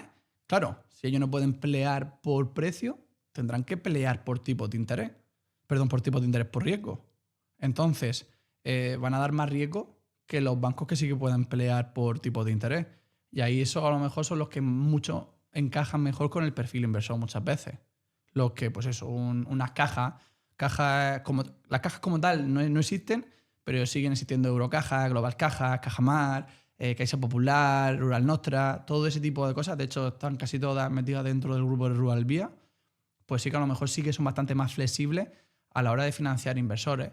Luego, a lo mejor, en cuanto a porcentajes de financiación, pues a lo mejor puntualmente un ING puede estar interesante porque te dan mayor porcentaje de financiación, aunque a lo mejor el tipo fijo no te interesa porque a 25 años y un pelín más caro que el mercado. Hay de todo, es que depende. Un autónomo, por ejemplo. ¿Un autónomo a dónde va? Pues, por ejemplo, una caja que sea pequeña. Porque por una caja que sea pequeña sí que trata mejor a un autónomo porque también le quiere coger su negocio. Un banco grande te va a decir que también, pero luego la práctica es mentira. Realmente, ¿no? Entonces, dime el momento del año, dime el perfil y hacemos match y cambia, ¿no? A final de año, por ejemplo, nos estábamos hinchando a hacer hipotecas con Sabadell. Y de repente en noviembre no me cogen el teléfono. Digo, uy, y esta ya me la sé. Digo, cuando en noviembre no te cogen el teléfono es porque han llegado objetivos y les da igual todo. Y efectivamente habían llegado objetivos, les da igual todo. Y, por ejemplo, empezamos a hacer muchas operaciones con Ibercaja. Y eso fue de un día para otro. Y ahora de repente el Sabadell en enero vuelve a dar hipotecas, Ibercaja también. Entonces, es una pregunta, sinceramente, que no sé responder. Por eso, desde mi punto de vista, siempre tienes que tener diferentes alternativas. ¿Cuándo empiezan digamos, a estresarse porque no llegan a los objetivos? Más o menos en que el último trimestre después o de incluso verano. Después de verano. Después de verano. Después de verano ahí es cuando empieza a oler la necesidad hasta el punto de, mira, de que me llaman y me dicen, oye, Tony, ¿me puedo pasar por tu oficina para hacer una presentación de la hipoteca, de los tipos que tenemos a día de hoy, de riesgo que estamos aprobando, tal y cual? Digo, sí, claro, sin ningún problema, ¿no? Eso en enero no lo encuentran ni de coña, ni con suerte. Entonces sí, te llaman, oye, ¿tiene algo para mí? Se nota, hay demanda. Claro, tú piensas que al final una oficina pequeñita de un banco, una sucursal, estará haciendo entre 5 y 10 millones de euros en activo, ¿no? En hipotecas.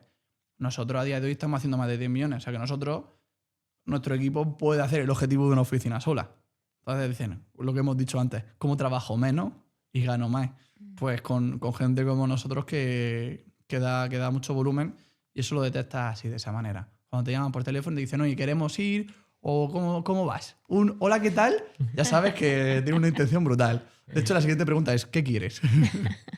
Es la bouticon, ¿no? De que te llaman a las 2 de la mañana, ¿de dónde andas? ¿No? Pues igual, ¿no? ¿Y qué es mejor a la hora de la estrategia para los bancos? ¿Es mejor tener todo en un banco o tener varios bancos? A ver.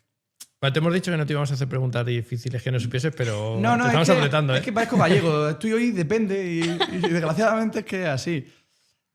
Por ejemplo, si tú tienes unos ingresos de 3.000 euros al mes, coge, lo mete en el banco A, luego lo traspasa al banco B y así todos los meses. Y al C y al D.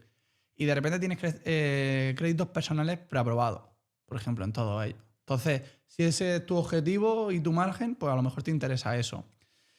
A lo mejor para vestirte muy bien, muy bien, muy bien en algún banco y que te sigan financiando, pues tenerlos todos los huevos en la misma cesta es importante. ¿Por qué? Porque los bancos, sobre todo a partir de ciertos capitales, a partir de 250.000 euros, a partir de $500.000, ya empieza a considerarte banca premium o banca privada. Entonces ahí las condiciones de repente son mucho más laxas, están más enfocados en a ver cómo te pinoro el dinero realmente para que tú no lo saques del banco y entonces a lo mejor te doy más financiación a unos tipos de interés más bajos porque ya estoy ganando dinero por los productos que tú tienes en el banco. Entonces, depende de la estrategia realmente, la que quieras tener. Tener muchas puertas abiertas tiene sentido, tiene coste, pero claro, cuando te vuelves banca privada de un banco, te vuelves un semidios para el banco. De hecho, hay ofertas de banca privada que yo no soy capaz de competir. O sea, no soy capaz de competir. Pero claro, porque yo no... O sea, al final, lo que tenemos que pensar es cómo funcionan los bancos.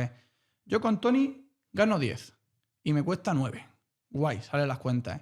¿Qué pasa? Que a lo mejor ese cliente, por ser banca privada, también le pide 10 y gasta 9. O sea, también le sale rentable ese cliente. Entonces yo ahí no tengo margen. Pero mira también esto cómo funciona a la inversa. A mí me ha llegado a llamar un zona de un banco a decir, oye, Tony, ¿tú sabes que esta operación iba a pérdida? ¿No? Al final ellos cogen y dicen, este es el riesgo de la operación y esto es mi tipo de interés y estos son mis beneficios o pérdidas. Y decirle, pues no lo sabía. Y obviamente me llama para decir, si yo hago una operación a pérdida, es porque tú me vas a dar ahora 2, 3 mucho más bonitas que van a ir a beneficio para compensar esa pérdida. Por ejemplo, esa operación yendo ese cliente de forma individual sería un denegado de casa. Al final son matemáticas, es puro número. Entonces depende, si tú eres capaz a lo mejor de llegar a banca premium en el banco, lo tendría todo en el mismo sitio. Si no, posiblemente sería lo que tendría repartido en diferentes bancos. Yo tenía banca premium en CaixaBank cuando tenía la nómina y todo allí. Tenía con ellos 4 hipotecas. Bueno, sigo teniendo las 4 hipotecas, pero no tengo nómina ni nada de eso. Y a mí me han dado un préstamo personal de 30.000 euros al 2,6. ¿Por qué? Por eso.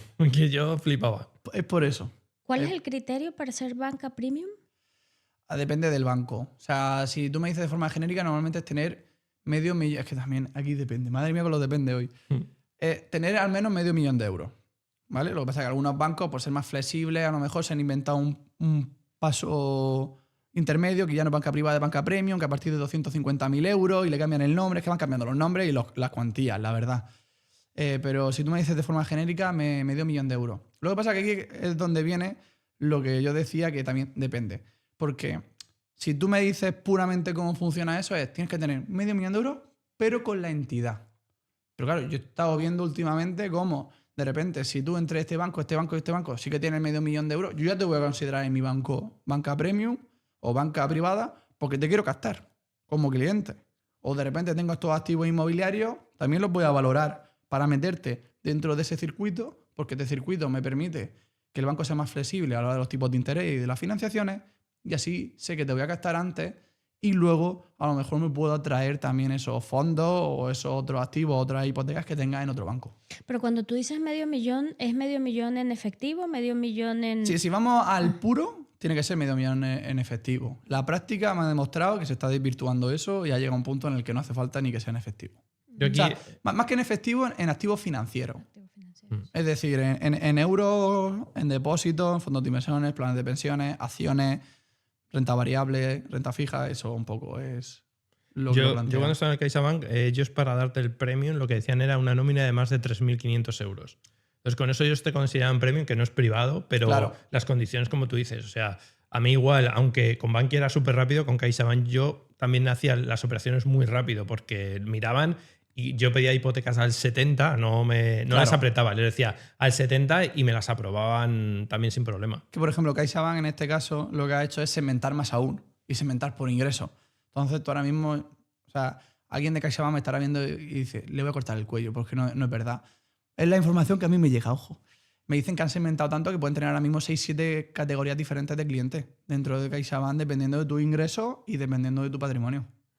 No, pero es que además cuando entrabas a la aplicación, arriba era negro en vez de ser blanco y ponía premium. O sea, era como, estás en otra categoría, ¿no? Y cuando te dan la tarjeta negra. Sí. Y es como, ahora todo el mundo lleva tarjeta negra. Y ¿qué ha pasado con la tarjeta negra? Antes significaba exclusividad. A día de hoy una tarjeta negra la lleva todo el mundo. Curioso. Oye, ¿qué secreto tienes tú para tener mejores condiciones, para mejor tipo, para mejor plazo? ¿Qué truquillos hay? Es que realmente secretos no. Es por un lado conocimiento. Saber en qué momento está el banco te ayuda mucho a negociar su mínimo. Pues obviamente cuando no está en buen momento pues no puedes negociar nada. Esto al final es como las parejas. Las cosas se llegan de mutuo acuerdo. Y también volumen. O sea, volumen es la clave del éxito. Pero esto es muy fácil. O sea, no es lo mismo que vayas a comprar a la Mercedes de un clase C que digas, no, es que quiero 10 para mi empresa. Obviamente con 10 lo más normal es que te puedan hacer una rebaja de precio en condiciones, ¿no? Entonces al final es conocimiento de cuáles son los mínimos de cada banco, en qué momento están y también de qué persona hay dentro de cada entidad. Y luego también el volumen que mueva. El volumen es la clave. Y mira cómo es importante el conocimiento, porque sabes, por ejemplo, que un zona, y esto ha pasado en Madrid, y voy a poner el banco, Bankinter. O sea, Bankinter tiene Madrid dividido en 2 zonas, ¿eh? Y un zona era más laxo que otro. Entonces, ¿dónde presentabas tú las operaciones aunque fueran de abajo? Arriba. Y obviamente esas operaciones estaban aprobadas. Abajo hubieran estado denegadas. En precio me refiero. Eso pasa mucho. O la persona de riesgo. Yo esta anécdota la he contado ya alguna vez y de hecho creo que la conté con Alex, que era la de había una mujer en riesgos del Doche que cada vez que le presentábamos una divorciada no sabíamos cómo, pero le aprobaba la operación. Entonces hemos llegado a esperarnos una semana entera hasta que esa persona tuviera menos expedientes para intentar que le tocara a ella.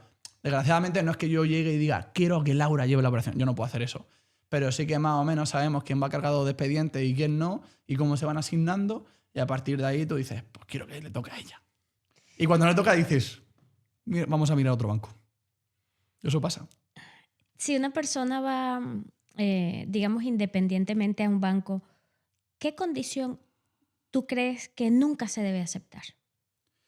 La primera, la que te den.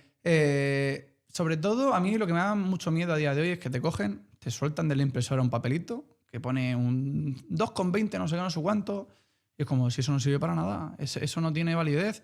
Entonces, al final, sobre todo es poner el termómetro y leer a la persona que tienes delante. Oye, pero esto está aprobado. No está aprobado, tengo que documentación. Entonces, pídeme documentación, no me digas qué tal, porque luego te pueden llegar a marear mucho de que, claro, es que como no cumples el requisito de los ingresos mínimos de 3.000 euros porque lo tienes en 2 nóminas, cualquier chorrada. Es buena como excusa para decir, oye, yo me he comprometido a esto, pero como realmente tú no cumples y yo no lo sabía, ¿no? Entonces, como no, apruébame el riesgo y apruébame la operación a la vez y dime realmente lo que tengo. Y pues es que al final es comparar cómo te vas a dar cuenta. Pues ahora mismo estábamos aprobando hipotecas al 2%. Sí que es verdad, porque como hemos comentado, las hipotecas se van a ir a muy por encima del 2,5% al ritmo que vamos. Pero si a lo mejor es un 2%, está muy bien. Pero es que es peligroso, porque me encuentro perfiles que me dicen, Tony, un 2,15 está muy bien. Digo, ¿cuál es tu perfil? Y me lo cuentan y digo, no, un 1,75. O es que mi perfil es este, no, un 2,15 maravilloso. Es que es conocimiento, es comparación y eso la persona que vaya individualmente solo lo va a aprender comparando y hablando con la persona, ¿no? Me han denegado la operación. ¿Pero por qué? Ah, no lo sé. Pregúntalo. No, por ingreso o porque no te han computado esto y se cometen fallos. O sea, yo, por ejemplo, fue en el Sabadell, una chica presentaba su operación con su oficina, con su persona de toda la vida y estaba denegada. Y normalmente sí que es verdad que cuando tú presentas una operación, yo luego no la puedo presentar por encima. Como que nos vetamos y estamos mutuamente excluyentes. Pero es que conforme vimos la documentación, fue tan flagrante que habían hecho mal su trabajo que dije, la vamos a presentar igualmente por el Sabadell.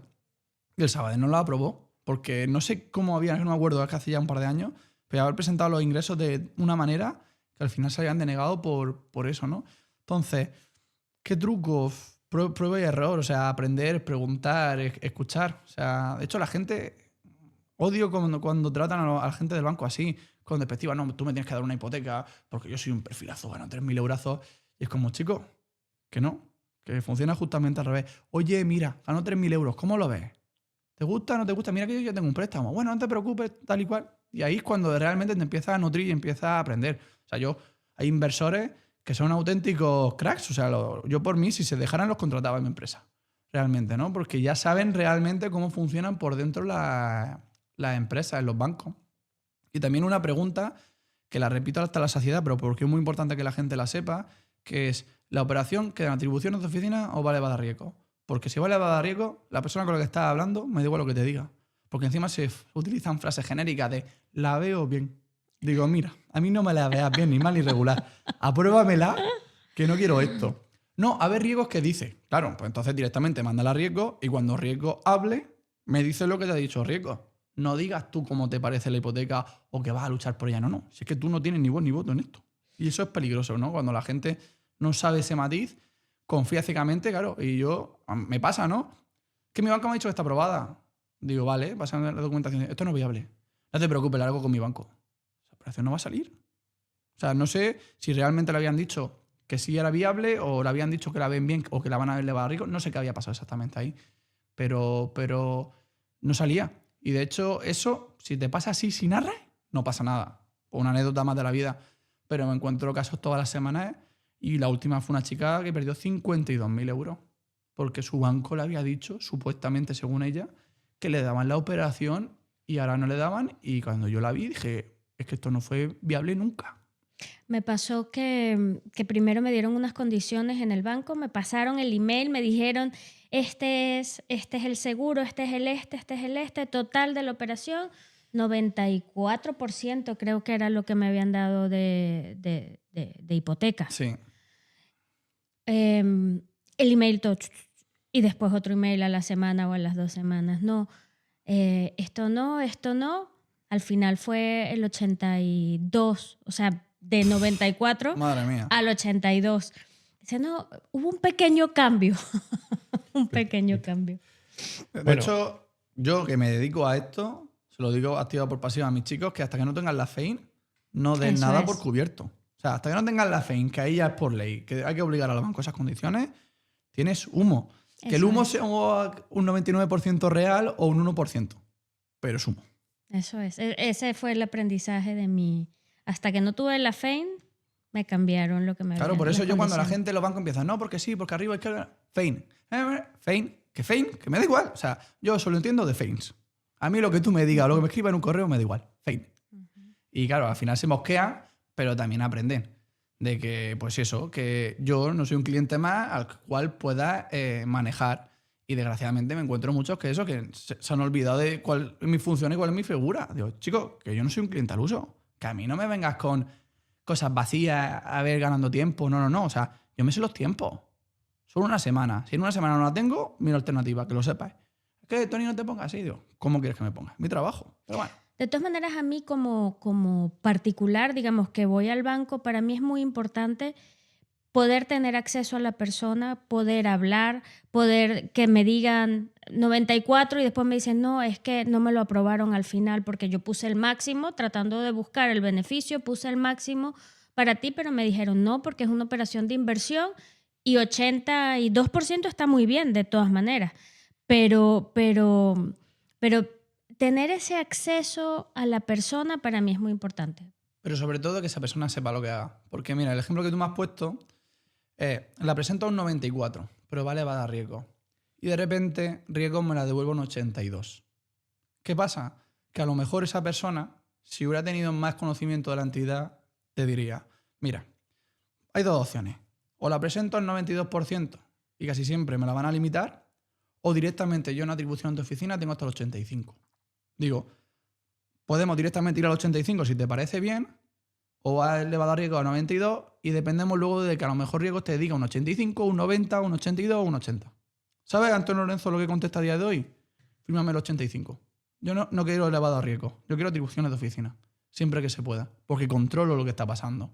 Sí que es verdad que ya por nuestro volumen y como nosotros somos, hay ciertas entidades que tenemos acceso directamente a riesgo, al centro hipotecario. Entonces, pues también hay más feedback y es más fácil porque ese control ya no es la persona de la oficina, es la persona que aprueba finalmente la operación en riesgo.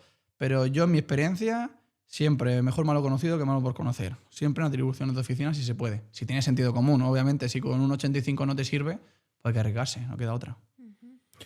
Vamos a pasar a la parte más práctica, ¿no? A la parte de cómo calculo yo mi ratio de endeudamiento. ¿Qué meto, qué no meto, qué sumo, qué no sumo? Ya hemos dicho que el banco va a ser los alquileres, depende de qué tengas, pero ¿qué otras cosas puedo meter o qué otras cosas tengo que tener en cuenta? Mira, por ejemplo. Netflix, ¿no? Eso lo mira. ¿Cómo calcula el ratio de endeudamiento el banco?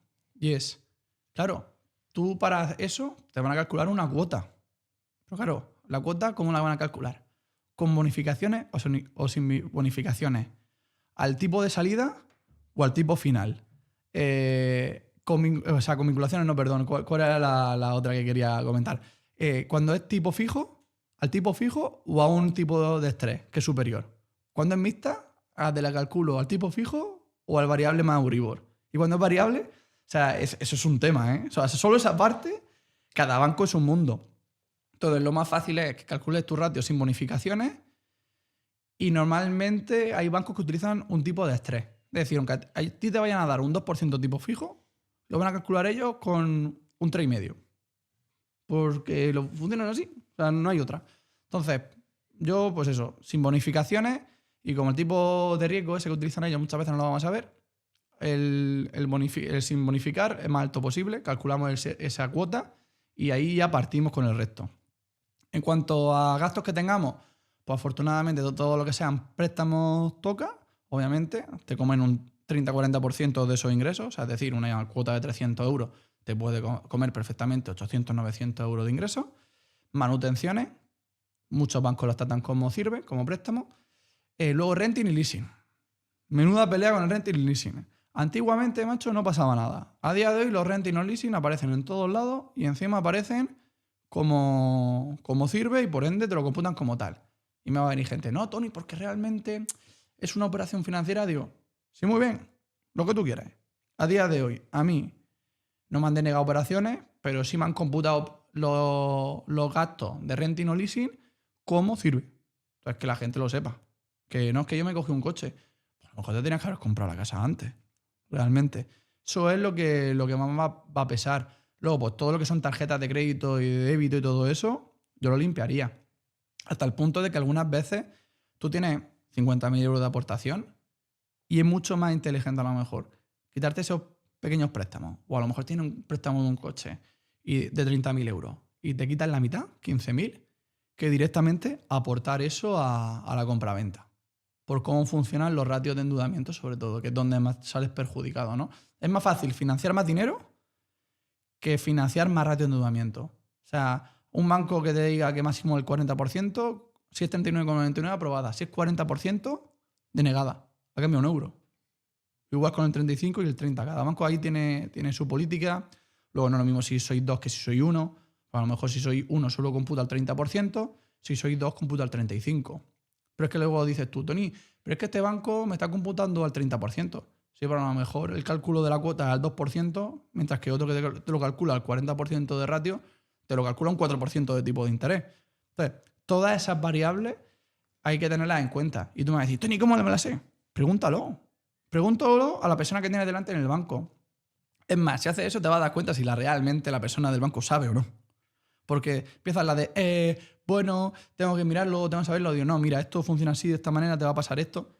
O sea, te vas con 2-3 preguntas simplistas, te vas a dar cuenta enseguida de realmente si la persona que tienes delante de la oficina controla de hipoteca o no. Porque como yo no los culpo a ellos. Tienen que vender rentings, tienen que vender fondos de inversión, tienen que vender depósitos. Al final, saber de todo es complicado en un banco. Y el tema de si vives de alquiler, te lo van a meter también. Si gastas en Netflix y no sé qué, ¿eso también lo miran? Claro, a ver, depende de la finalidad. Si la finalidad es vivienda habitual, pues obviamente el alquiler no lo van a tener en cuenta. Si la finalidad es inversión, sí que te lo van a tener en cuenta. Todos los gastos redundantes de Netflix, todo ese tipo de cosas, no te los tienen en cuenta. Sí que es verdad que si son de juegos de azar, te pueden llegar a denegar la operación por eso. O sea, los bancos piensan, su manera de pensar, si tú juegas al azar, tienes una enfermedad, esa enfermedad va a ir a peor, cada vez te vas a gastar más en juegos de azar y a mí me va a dejar la hipoteca sin pagar. Eso es un poco como piensa un banco. Tony, ¿20 euros en la lotería? No pasa nada. Ya no estamos hablando de 20 euros en la lotería, sino todas las semanas en la ruleta o donde sea, o el blackjack o incluso el póker. No, es que yo soy profesional de póker. Pues que sepas que está muy mal visto por los bancos. Y eso lo ves en los estados de cuenta. El banco lo ve. Claro. O sea, a día de hoy prácticamente todos los bancos están pidiendo ya movimientos bancarios para ver tu ahorro, qué tipo de movimientos bancarios tienes, si tienes más préstamos que no salgan en CIRBE, porque todos los préstamos por debajo de 1.000 euros puede ser que no salgan. Y todos los movimientos encima que no sepan de qué vienen, porque no estén bien especificados, te lo van a preguntar. Incluso te van a pedir justificaciones. O sea, porque aquí también lo voy a defender un poco a ellos, porque al final si son cargos de 10, 20 euros a lo mejor no pasa nada, ¿no? Pero si son cargos más grandes, la ley de blanqueo de capitales le culpa al banco porque tú hagas el blanqueo de capitales. Entonces van a ser ellos los primeros que te van a decir, ojo. Yo aquí o esto te lo tengo claro o a lo mejor la hipoteca no te lo doy. Sin embargo, luego está el surrealismo de que tú te vienes con una escritura he vendido una casa en Venezuela de $50.000 y te vas a 4 bancos. Presentas esa escritura de $50.000 y de repente te haces 4 transferencias de 50.000 euros a cada banco desde Venezuela. Acabas de meter en España $200.000 justificando 50.000. Sí. Pero claro, el banco tiene lo que necesita de cara al regulador español, que es, yo he ingresado 50 y tengo aquí justificado 50. Ah, lo siento. De hecho, por ese motivo, también trabajamos muy estrechamente con servicios de traer dinero fuera de España. Una, porque a lo mejor una transacción normal entre cambio de divisa y transferencia se te va un 5 o 6% de la cuantía que vas a transferir y estos servicios a lo mejor te cobran un 2, 3, un 4%. Y también por pasar blanqueo de capitales. O sea, es surrealista, pero es más fácil mandar dinero de Venezuela a Francia y de Francia a España que directamente a España. Porque en España somos los que o tenemos peor ley o peor tratamos este tipo de situaciones, ¿no? Y son lo más normal del mundo. Incluso nos llegó a pasar una vez que es surrealista que una mujer iba a hacer una transferencia de 100.000 euros y como tenía más dinero, esto era de México, hizo de 120. Porque todo lo que tengo en la cuenta va directamente para allá. ¡Pum! Y encima era española, o sea que tampoco... Pues todo paralizado, un mes justificando todo. De hecho, la mujer me dice, Tony, solo me falta que me pidan la talla del sostén. Digo, y eso funciona así, ¿no? Incluso si no, directamente te devuelve dinero para atrás y búscate la vida. Y si has perdido comisiones por el camino, pues mala suerte, es tu culpa.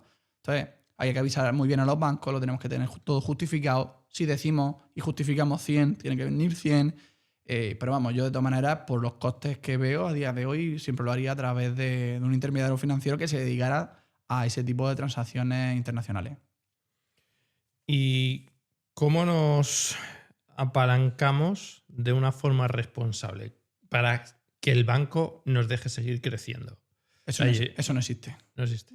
No existe. O sea, de cara al banco ve muy mal los préstamos. Lo que sí podemos diferenciar aquí entre deuda buena y deuda mala. O sea, deuda mala, desde mi punto de vista, ojo, es toda aquella que el ingreso no supera la cuota que vas a pagar. Por ejemplo, un coche en teoría es deuda mala, ¿no? Pero si de repente eres un taxista o un Cabify o un Uber y ingresas más de lo que realmente pagas de cuota, eso pasa a ser una deuda buena. ¿Qué pasa? Que esa posibilidad que tienes de ingresar más que obviamente gastas te da para seguir apalancándote, mientras que la otra manera te limita tanto el rato de endeudamiento que es que prácticamente te mata. O sea, yo entiendo la gente que dice, no, Tony, yo quiero una casa para vivir chulísima ya, para tener a mi hijo ahí criado, perfecto. ¿Cuándo te vas a gastar? Pues yo qué sé, si te vienes aquí a Madrid, $500.000. Si te vas a Valencia, 300.000. Pero es que a lo mejor luego no te vas a poder financiar prácticamente más. Nunca más. Porque te mata el ratio. Entonces en esta vida pues hay que tener preferencias. De hecho, por eso hay muchos inversores que lo que dicen es vive de alquiler y compra con hipoteca. Porque claro, como sí que tienes esos ingresos, pues puedes seguir financiándote. Como hemos dicho, no de forma ilimitada, tienes sus límites, pero claro, yo sobre todo miraría siempre eso, ¿no? En el que me voy a hipotecar. Igual que dentro de el no hipotecarme, o sea, yo solo me hipotecaría en inmobiliario. ¿Por qué? Porque es súper barato. O sea, es el tipo de interés más barato del mundo mundial. O sea, está por debajo de la inflación. Cualquier inversión inmobiliaria te da un 5 o 6% neto y estás pagando un 2 o un 3% de interés. O sea, el hipotecario. Siempre que te salgas del hipotecario, que sea con una necesidad imperiosa. Por ejemplo, un coche. Te entiendo, pero no te compres un BMW de 50.000 euros. Cómprate un Kia de 20 y pico, por ejemplo. Yo siempre enfocaría eso de esa manera, ¿no? Siempre pensando en que luego hay un paso más. O sea, mi vida no se queda con esta operación, sino luego tengo que vivir y si tengo hijos, pues habrá que pagar dentistas y todo eso se tiene en cuenta. Pero eso justamente que decía, entonces, ¿cuál es el riesgo de los rentistas para los bancos? Porque realmente tú tienes tu hipoteca, estás generando un ingreso por esa hipoteca, deuda buena, además vives de eso, además tienes 10. A ver, te cuento la mentalidad de los bancos, no la mía. Y es, tú tienes un contrato de alquiler a 5 años. Yo te doy una hipoteca a 30. Ese sexto año, ¿qué va a pasar? Claro, tú me vas a decir, Tony, obviamente lo vuelvo a alquilar y posiblemente más caro.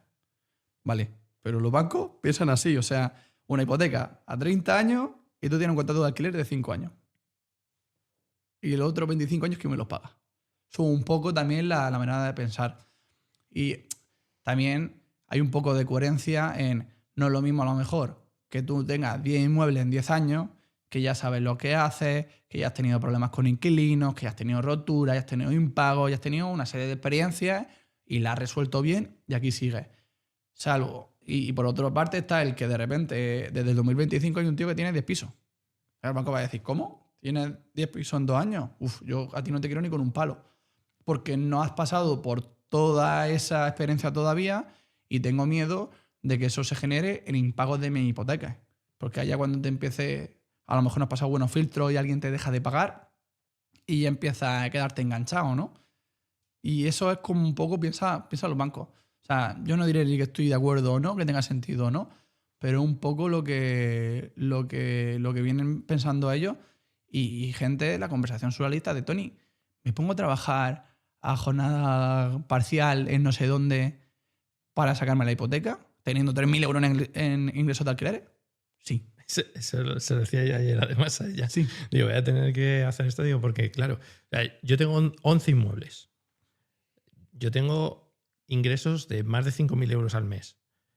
Claro, pero el banco me cuenta 1.200. Entonces dice, no, es que tú no te doy hipoteca, porque, claro, cualquier hipoteca, y digo, pero vamos a ver, o sea, dice, no, porque es que los alquileres tienen riesgo. Digo, todos tienen seguro de impago, todos, claro. Absolutamente todos. ¿Vale? De hecho, la semana que viene tengo que ir a echar a uno, bueno, cosas que pasan, ¿no? Sí. Entonces, digo, es que no soy alguien que se ha comprado un pisito y ya está, ¿no? Es que yo vivo de esto, o sea, esto es como mi negocio. Y aún así hay muchos bancos que te dicen, sí, muy bien, pero yo te cuento 1.200, entonces te puedo dar una hipoteca de... Como con 1.200 de 80.000. Y suponiendo que no tenga CIBE previa, claro. No, claro, porque es que no, son 1.200 y luego encima me dice, te descuento las hipotecas que tienes. Entonces, me dice, pues entonces claro, salgo de ver. Claro, yo le digo, ¿tú te crees que si yo tuviese 1.200 y tuviese que quitarme las hipotecas, podría vivir? No, pues entonces no entiendo. Dice, ya, pero es política del banco. Sí, pero es una política bastante generalizada, ¿eh? De hecho, esa es algo que no tengo dudas, pero tampoco tengo pruebas de que a lo mejor también hay normativa bancaria española o europea detrás también de ese tipo de actuaciones, porque es muy común dentro de la banca que te interpreten todo así. O sea, realmente el inversor inmobiliario en la banca tradicional está muy mal visto. O sea, luego sí, que dentro de cada banco y persona, y a lo mejor te tratan genial o intentan peleártelo todo lo posible, pero lo que es el banco como estamento tiene muy mal visto a los inversores en vivienda. Y si tú le preguntas a ellos, vivienda habitual. O sea, ellos serían felices siempre siendo vivienda habitual, obviamente al 80%, y de funcionarios sin CIRVE, sin préstamo. Vale, ok, pues ya hemos dicho que el banco me va a decir que no, ¿vale? Vamos a poner que ya el banco me dice que no. Algunas operaciones las hemos sacado, ¿eh? Pero sí, son muy complicadas, o sea, no te voy a engañar. O sea, si tú ahora mismo me dices probabilidad, Tony, de una persona que recibe alquileres pero no recibe una nómina normal, un 90% de que no salga la operación. Hemos sacado operaciones así, ¿eh? Pero son muy complicadas. Vale, pues ahora teniendo ese 90% de que no, el banco me dice que no. ¿Qué posibilidades tengo yo cuando un banco me dice que no? Aparte de lo que hemos hablado de meterlo en una sociedad y demás, porque eso hemos dicho que fiscalmente puede ser muy caro, ¿qué otras soluciones hay para poder seguir invirtiendo? Claro, aquí hay un parámetro, es que hay 27 bancos en España a día de hoy que dan hipoteca. Entonces, no es lo mismo una política, otro objetivo, otro. Entonces, siempre es 27. O sea, inténtalo en todo, básicamente. Claro, también en tu casuística ya hemos detectado cuál es el problema, ¿no? Que únicamente te computan tus ingresos de alquileres y te lo computan como ellos quieren. Posiblemente hay otro banco que te lo computa un porcentaje mayor, ¿no? Pero sobre todo el no quedarnos con el no. El no por qué. O sea, hay que saber el por qué te lo han denegado exactamente, ¿no? Incluso algunas veces ya, y a mí por pesado, me pasan la parrafada directamente de riesgo del no. ¿Por qué? Porque conforme ya sepa eso, al siguiente banco va a saber posiblemente por dónde te van a atacar y ya te vas a poder defender previamente. Entonces también siempre hay cosas que se pueden hacer dentro de las operaciones, ¿no? Que es meter una balista, disminuir el porcentaje de financiación, todo ese tipo de cosas hay que tenerlas en cuenta, incluso cambiar la garantía. O sea, a ti te pueden denegar una hipoteca porque vayas a comprar un cuarto sin ascensor. Y el banco diga, es que mi política es que cuartos sin ascensor no financio. Solo financio tercero sin ascensor como máximo, o incluso no financio sin ascensor, o financio como máximo un primero sin ascensor. Todo eso hay que saberlo. Y la única manera que va a haber es preguntar. Y si te dicen que no, el por qué. Y a otro banco, y a otro banco. Y hasta que hagas más o menos tu idea. Hasta el punto que ya me hace gracia gente, que esto ya la hemos mamado tanto, que está hablando con la persona del banco y de cierta manera sabe que lo que le está diciendo a la persona del banco no es así. No, y es como, Tony, me ha dicho esto, y se ríe. Y digo, ya, si ya sabes tú más que la persona que tienes delante, ¿no? Y es bastante fácil. Entonces, magia no hay, ¿no? Hay trabajo y también conocimiento de cómo estructurar muchas veces las operaciones o riesgos. No es lo mismo tener 20 préstamos pequeños, relativamente pequeños, que a lo mejor intentar juntar 2 o 3 préstamos en un mismo piso. Son operaciones más complicadas, pero te limpian bastante de cara al futuro. Entonces, a lo mejor ahí también sería interesante ver cómo unificar deuda, aunque sea más complicado. Hay cositas que siempre se pueden hacer, pero claro, cada casuística es un mundo, pero vamos, yo lo que haría es nunca quedarme con el no.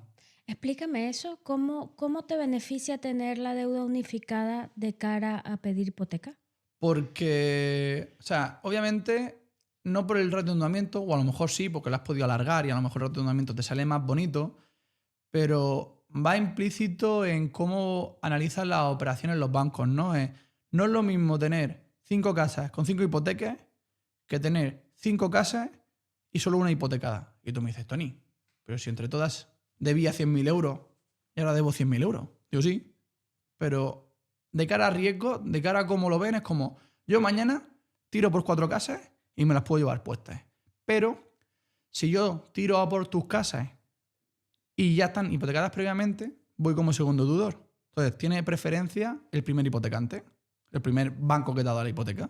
Entonces, claro, ese banco se va a llevar todo el dinero y yo no voy a ver ni un duro. Entonces, no quiero. Yo quiero garantías libres, limpias. Por eso verás cómo, si por ejemplo un banco te dice, oye, yo te hago una ampliación de la hipoteca, no va a hacer una ampliación de la hipoteca y ya está, sino va a hacer la ampliación de la hipoteca y se va a comer la de antes. Por eso, porque ellos siempre quieren estar en el primer rango. Porque así se aseguran de que si te embargan ese piso, los primeros en cobrar son ellos y cobran la totalidad de la deuda. No se van a quedar enganchados por el camino. No sé si me he explicado. Sí. O sea que lo mejor sería, de si tienes 5 hipotecas, intentar primero que solo tengas una que cubra todas esas, limpiar todos esos activos. Entonces tendrías un activo hipotecado, 4 libres, aunque tengas la misma deuda.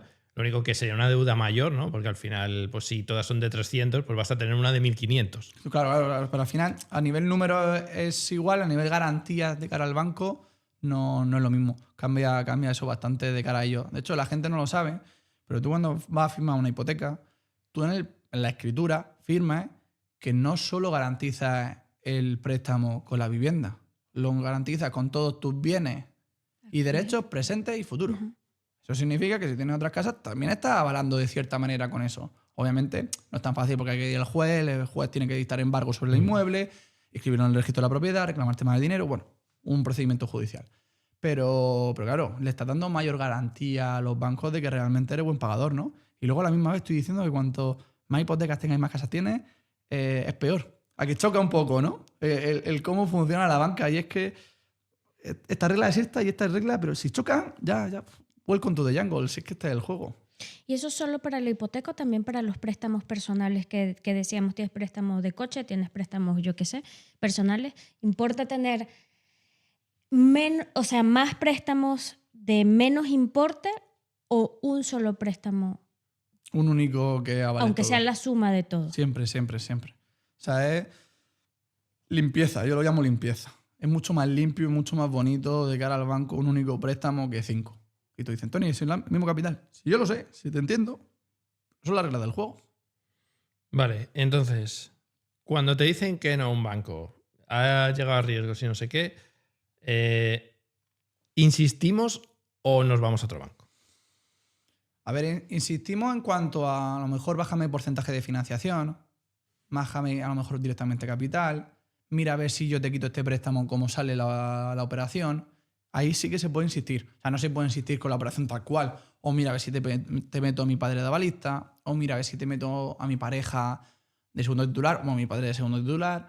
Ahí sí que puedes insistir. Pero si no son esas posibilidades, obviamente tienes que mirar a otro banco. Es decir, si insistes, si puedes aportar más garantías o garantías diferentes. Sí, o simplemente bajar el importe de financiación o el importe de capital. Porque Cambiando claro, condiciones, siempre. Claro, es que hay, por ejemplo, también hay un ratio que la gente no tiene en cuenta que se llama ratio de renta disponible. O sea, una persona que gana 1.500 euros al mes puede una hipoteca de 100.000 euros, que son 300 y pico euros al mes. Sí que puede. Por ratio de endeudamiento. Ahora vamos a hablar del ratio de renta disponible. Que ¿esta persona tiene mujer? Sí. ¿Cuántos hijos tiene? 3. Ya la hemos liado. ¿Por qué? Porque el ratio de renta disponible lo que hace es los gastos de un titular de vida son 300 euros al mes. Si son 2, 600 euros. Vale. Los gastos de vida de cada hijo son 200 euros. Si tienes 3 hijos, pues son 600 euros. Ya tienes 1.200. Si yo te estoy diciendo que además súmale la cuota de la hipoteca, que son 300 y pico, ya nos vamos a más de 1.500 euros, que son tus ingresos. Denegado. Tony, pero si por ratio de endeudamiento entra la operación. Sí, pero por el ratio de renta disponible no. Entonces, son pequeños parámetros que ir tocando de aquí, un poquito de allá y ver cómo hace que haga match. Entonces, aquí hay dos maneras. O va a un broker hipotecario que sí que sepa eso bien, que los intermediarios no suelen hacerlo porque no es su trabajo realmente, ellos simplemente pasan documentación del punto A al punto B, o da con la persona del banco que sí que sabe interpretar el scoring, que sabe lo que beneficia, lo que perjudica y va jugando con ello hasta que pueda llegar a un aprobado. Y nosotros eso lo hacemos de forma continua. O sea, es decir, denegadan esto, inténtamelo de esta manera o con este importe o bájame esto o mira a ver si quito este préstamo a la mitad. ¿Aprobada? ¿Magia? No. Conocimiento. Sabes realmente cómo es el scoring, cómo funciona y cuál es la política, ¿no? Imagínate que alguien nos está viendo ahora. ¿Pregunta es aburrido o entretenido? No. Porque claro, yo me pongo así tan técnico y digo, madre mía, esto tiene que ser un tostón. Que va, al revés. Yo estoy aprendiendo muchas cositas. Sí. Imagínate que alguien nos está viendo ahora y quiere aplicar para su hipoteca en los próximos, digamos, 6 meses. Sí. ¿Qué tiene que hacer sí o sí? Ahorrar. Está súper bien visto. O sea, gente que lo que pueda, si son 100 euros, 100 euros. Si son 1.000 euros, 1.000 euros. Pero ahorrar está súper bien visto por los bancos y es lo que primeramente nosotros podemos generar. Porque al final, la antigüedad es la antigüedad. Si somos indefinidos, somos indefinidos. Nuestros ingresos, pues salvo que tengamos comisiones y nos hinchemos esos 6 meses a hacer comisiones, son nuestros ingresos, ¿no? Pero ahorrar es una de las cosas que podemos tener a nivel movimientos bancarios que a los bancos les da una confianza y también le alfila el colmillo. ¿Por qué? Porque ellos al final tienen objetivos, como todo, es una empresa. Entonces también tienen muchas veces objetivos de captar pasivo, ¿no? De captar depósitos, renta variable, fondos de inversión, planes de pensiones. Entonces, claro, si tú tienes ahorro, tú el día de mañana me puedes hacer un plan de pensiones aportándome 100 euros al mes, sí. Entonces yo contigo gano 2 veces. Gano con el activo, con la hipoteca, pero también gano con el plan de pensiones, con el pasivo. Cumplo 2 objetivos con un solo cliente. Pues entonces me va a interesar más que otro. Y si quisieras escalar en inmobiliario, alguien que empieza ahora en inmobiliario en 2026, ¿no? Para escalar rápido, ¿qué le aconsejarías hacer? Que se endeude hasta que le duela. Porque al final, el mejor momento para endeudarse es cuando empiezas. Luego ya es mucho más complicado, pero al principio endeúdate hasta el infinito y más allá quédate todo el dinero que tengas en cash lo máximo posible contigo mismo para poder hacer otras operaciones. No, me encuentro mucha gente que por miedo, desconfianza, desconocimiento, aporta mucho dinero a las operaciones y luego me dice, Tony, es que necesito ahora un 100%. Yo creo que a lo mejor el 100% lo podía haber conseguido al principio. Ya no tendrías dinero para hacer una operación al 90%, pero por haber hecho una operación al 90%, ahora necesitas un 100% y es que ahora te van a dar un 90 o un 80%. Entonces, la acabas de liar parda. Entonces, siempre yo, sinceramente, el dinero en mi bolsillo. Y más si encima unos tipos de interés de regalo del 2-3%. ¿Y qué clave hay para construir patrimonio con deuda? ¿Cuál es una clave que digas, para hacerlo con deuda empieza así? No ya has dicho de al principio cuanto más te endeudes mejor, pero según vas creciendo, ¿qué le dirías a esa persona que ya tiene 2-3 pisos y quiere seguir creciendo? ¿Cómo crece más? A ver, hay que ver su número muchas veces. Porque al final, ¿a ti te interesa tener un piso que compraste en 50 y se ha ido a 150.000 euros pero cobras 700? O a lo mejor te interesa vender ese piso de 150.000 euros y comprarte dos de 70-80.000 euros. Otra cosa es que me gasto y no es producto. Te lo compro. A lo mejor por no tener alternativas no lo haces. Pero lo más viable muchas veces es casas caras y caras interpreta por más de 100.000 o 200.000 euros. O sea, lo ideal que la gente me va a decir, esto no existe. Antiguamente existía y cada vez existe menos, ¿no? Pero pisos del 10% de rentabilidad sería el objetivo. Y no sobre el valor que tú de compra, sino sobre el valor actual del inmueble. Y si ese ratio no se cumple, deshazte de ese inmueble para quedarte sin esa hipoteca y volver a hipotecarte por dos más a la vez. O sea, esa es la manera de siempre estar escalando. Obviamente tú dices, es que soltar patrimonio duele. Y es verdad, y encima tienes que pasar por IRPF y tienes una serie de temas que obviamente lo tienes que tener en cuenta, ¿no? Pero yo creo que siempre se basa en cómo estructures tú el patrimonio que tengas. Por ejemplo, o sea, yo no lo digo por decir, o sea, yo lo digo en mí. A lo mejor prefiero tener una casa en Valencia Capital que una casa, yo qué sé, en Zaragoza. Pero no en Zaragoza Capital, no, en un pueblo de Zaragoza, porque no controlo. Pero es decisión personal y emocional. Económica, es un desastre. Obviamente tendría que decir, no, yo vendo aquí y compro dos allí. Eso sería lo más interesante. El único problema de eso, porque es una cosa que me he planteado yo, ¿no? Como te decía, tengo pisos que han duplicado valor. Claro. Y dices, bueno, pedía hipotecas al 70, me ha duplicado valor, pues a lo mejor si los vendo se me quedan limpios 60-65.000 euros. Claro. El único problema es, tienes alquiler de 5 años. Entonces, claro, es muy difícil, que esto además lo hablaba yo el otro día con un inversor, digo, es que, claro, nosotros cuando alquilamos sabes que durante 5 años estás bloqueado, ¿no? Eso es verdad. Entonces, ¿cómo haces eso? No puedes, sino cuando llega la ventana de los 5 años, ahí es cuando tienes que parar y pensar. Pero claro, solo tienes ese momento, porque ahí tienes que decidir, ¿sigo, vendo o no? Entonces, con las leyes que tenemos en España que protegen tanto a los inquilinos, y yo lo entiendo, que tengan que ser protegidos, pero también tendría que haber una forma que fuese para poder salir, ¿no? Porque tú imagínate que yo por circunstancias personales yo tengo un problema y necesito ese dinero, ¿no? Porque claro, necesito, yo qué sé, un cáncer o lo que sea que necesito el dinero, me he quedado sin trabajo. Claro, tú lo único que puedes hacer para recuperar tu piso antes de los 5 años es si lo necesitas por divorcio, porque un familiar tuyo lo necesita. Claro. Pero si te quedas sin trabajo, tú tienes un patrimonio 5 años parado que no puedes usar. Y eso, hombre, debería haber otras cláusulas, ¿no? De poder recuperar esas viviendas. De hecho, muchas veces protegemos y lo único que conseguimos es desproteger. De hecho, ayer estábamos hablando con la presidenta del sindicato de inquilinos, no sé si es presidenta o cómo se llama su cargo, y claro, a mí se me ocurrió decirle una cosa que casi me corta el cuello, pero no hay que inventarse nada, ya está todo inventado, que es, hay un país en Europa, no, en el mundo, que ha cogido y ha quitado la LAU. Se la ha cargado. O sea, la ley de arrendamiento urbano, una ley muy parecida, se la ha cargado en su país. De repente, ¿qué ha conseguido en su país? Que haya mucha más oferta de alquileres y el precio ha bajado. Macho, vamos a replicarlo. Y ella sus contestaciones, ¡ay, Argentina, mi ley! Digo, no sé, será Paco Jiménez de Uruguay, me da igual.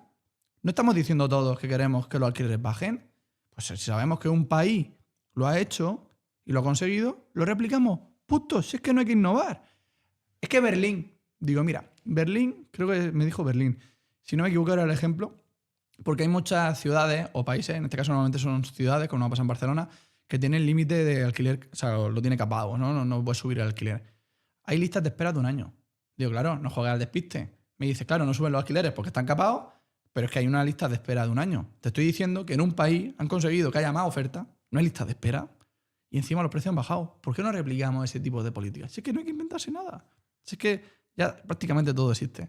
Entonces, para mí lo positivo es que soluciones hay y son relativamente útiles y rápidas en el caso de alquiler. En el caso de la construcción, de la vivienda, de la compraventa ya otro tema. Ahí hay soluciones, no son rápidas, pero sí que hay soluciones. Pero en el mundo de alquiler yo creo que mañana mismo lo podrían solucionar. Si tú coges de regular la LAU, los ocupas se van fuera enseguida, habría mucho más alquileres y mucho más barato porque habría mucha más competencia, mucha más gente dispuesta a alquilar sus pisos. ¿Seguro? Bueno, lo hemos visto en Cataluña, que lo único que han conseguido ¿Es lo topando contrario? los alquileres es que suba más el precio, que haya menos oferta y que la gente deje de invertir en Barcelona, que, bueno, en particular en Barcelona, que era uno de los motores de España. O sea, hasta hace 5 años Barcelona era el motor y ahora es Madrid el motor. Bueno, ya no solo era el motor en sí, sino era un centro de innovación brutal. O sea, a nivel como lanzadera que está en Valencia, por ejemplo, de Roche, incluso ahí Samaipata, tenemos varios aquí también, Venture Capital en Madrid, o el Instituto de Empresa también, que tiene una incubadora. Barcelona era maravilloso, había ahí un complejo, que sigue estando realmente, ahí en la Marina, impresionante. Y claro, la gente al final no es tonta y lo que quiere es seguridad jurídica. Y dice, pues si ya en España tenemos poca seguridad jurídica, encima nos metemos en que ahí hay menos seguridad jurídica. Y al final el dinero es muy miedoso. Y yo lo entiendo perfectamente. De hecho, hubo una transición que hubiéramos hecho una millonada y no la hicimos. Fuimos muy tontos. Cuando Reino Unido se fue de Europa, el Brexit, claro, de repente hubo un montón de empresas, sobre todo financieras, que salieron corriendo a Europa, pues necesitan estar en Europa. Y Madrid se postuló como uno de los sitios. Yo sinceramente le hubiera puesto la alfombra roja y le hubiera dicho, ¿qué queréis? ¿Qué necesitáis? Al final esas empresas se han ido a Holanda, se han ido a Luxemburgo, se han ido a Irlanda. Nosotros ahí tenemos oportunidades a dolor. O sea, España es buena, bonita y barata. Es perfecta. Estamos en el acceso al Mediterráneo. Conectamos con otro continente. Tenemos Estados Unidos en línea recta si metes un misilazo. O sea, lo tenemos todo para ser una potencia. Podemos ser una potencia renovable en data centers porque tenemos kilómetros y kilómetros de suelo rústico ahí abandonado que no hacemos nada con ellos. Y sol, O sea, para alimentarlo. Y sol. es que tenemos Y viento. todo, chico. O sea, para mí es más difícil hacerlo como lo estamos haciendo que hacerlo bien, sinceramente. Eso me encanta. Bueno, sí, pero ya sabes que hay muchas cosas detrás. Oye, vamos a terminar, que ha sido muy interesante todo lo que nos has contado. Yo la verdad que me he quedado con algunas cositas que voy a intentar Aplicar. aplicar, sobre todo el tema de alquiler. A ver, porque hacer una subrogación no es fácil. No es complicada. Y bueno, y teniendo 9 hipotecas, pues va a ser más complejo, pero sí que aprendí muchas cositas. Y antes de que terminemos, te voy a hacer la última pregunta que hacemos aquí en el podcast, que es una pregunta fácil, que es, ¿a quién te gustaría que trajésemos aquí que crees que puede aportar algo en este tema o en otro tema sobre inversiones? A Pedro Sánchez. No, es persona non grata en esta casa, lo siento. A ver, realmente, o sea, hay gente muy buena a lo mejor y no son tanto del mundo del espectáculo, por decirlo de alguna manera, del mundo. De hecho, no sé si conocéis a Toni Torregrosa, por ejemplo. No. No. Es un crack del mundo inmobiliario, un personaje en marketing en Valencia, capital, que el tío controla mucho, te lo pasas pipa. Luego, por ejemplo, está Antonio de TikTok, el inmobiliario de TikTok. Tampoco conozco. Ese tío te da un máster en marketing brutal. Es un tío... Bueno, ese sí que es influencer puro y duro. Ese tío tiene 500.000 de seguidores. Es una locura y es un amor de persona. Y sabe un huevo. Entonces yo creo que a lo mejor esos dos perfiles serían bastante interesantes. Pero vamos, si me pusiera... Por ejemplo, está también en Fran Sitges, en Sitges, valga la redundancia, que Fran se dedica a PSI, realmente personal support inmobiliario. De hecho, empezó de los primeros, cuando prácticamente no había nadie, y está certificado como Realtor y como CRS. Hay gente por ahí muy chula y muy interesante, la verdad. Muy bien, pues ya tenemos ahí una lista para para siguientes capítulos. Y nada, quien quiera tus servicios de tu empresa, ¿dónde te Como encuentra? Antonio Lorenzo, estoy hasta la sopa. O sea, si pones Google, redes sociales, YouTube, periódicos, televisión, radio, Antonio Lorenzo, y me van a encontrar rápido. No tengo escapatoria. De hecho, estoy tan loco que eso lo voy a tener que cortar ahora ya porque ya se me está yendo de las manos, que tengo mi número de teléfono. Obviamente tengo dos, pero el del trabajo sí que lo tengo público y la gente me escribe y me llama. Lo que pasa es que ya con 10, 20 llamadas, entre llamadas y WhatsApp al día, pues me estoy empezando a volver loco. Entonces, más tarde o más temprano eso lo tendré que cortar porque si no voy a morir de éxito. Sí, sí. Bueno, eso es bueno. En vez de tener 9, dentro de un año vas a tener 20 personas. Me gustaría, la verdad. De hecho, la gente me dice loco. O sea, incluso hay gente que me dice, ¿por qué no despidas a todo el mundo, te quedas tú solo y ganarías más? A lo mejor sí, pero realmente mi idea es ser 20, que mi equipo que ha confiado en mí crezca profesionalmente también conmigo. También rappers, ¿no? Los bancos, es muy importante el volumen. Si tienes volumen, puedes negociar. Y si puedes negociar, tus clientes salen beneficiados, ¿no? Entonces eso también me parece fundamental. Entonces si yo parto ahora más por efectivamente llegar a 20, ojalá, que quedarme donde estoy, la verdad. Muy bien, pues Antonio, un placer haberte tenido aquí. Gracias por hacernos un Igualmente. huequito en tu agenda. Y nada, que ya sabéis, todos los que queráis, aquí tenéis un crack para sacaros vuestras hipotecas. Y yo voy a intentar a ver si me saca algo a mí como rentista, aunque me ha dicho que no. Me lo pone fácil, ¿eh? Me lo pone fácil. Pues muchas gracias por haber venido. Gracias. A vosotros por la invitación. Adiós. Hasta luego. Chao.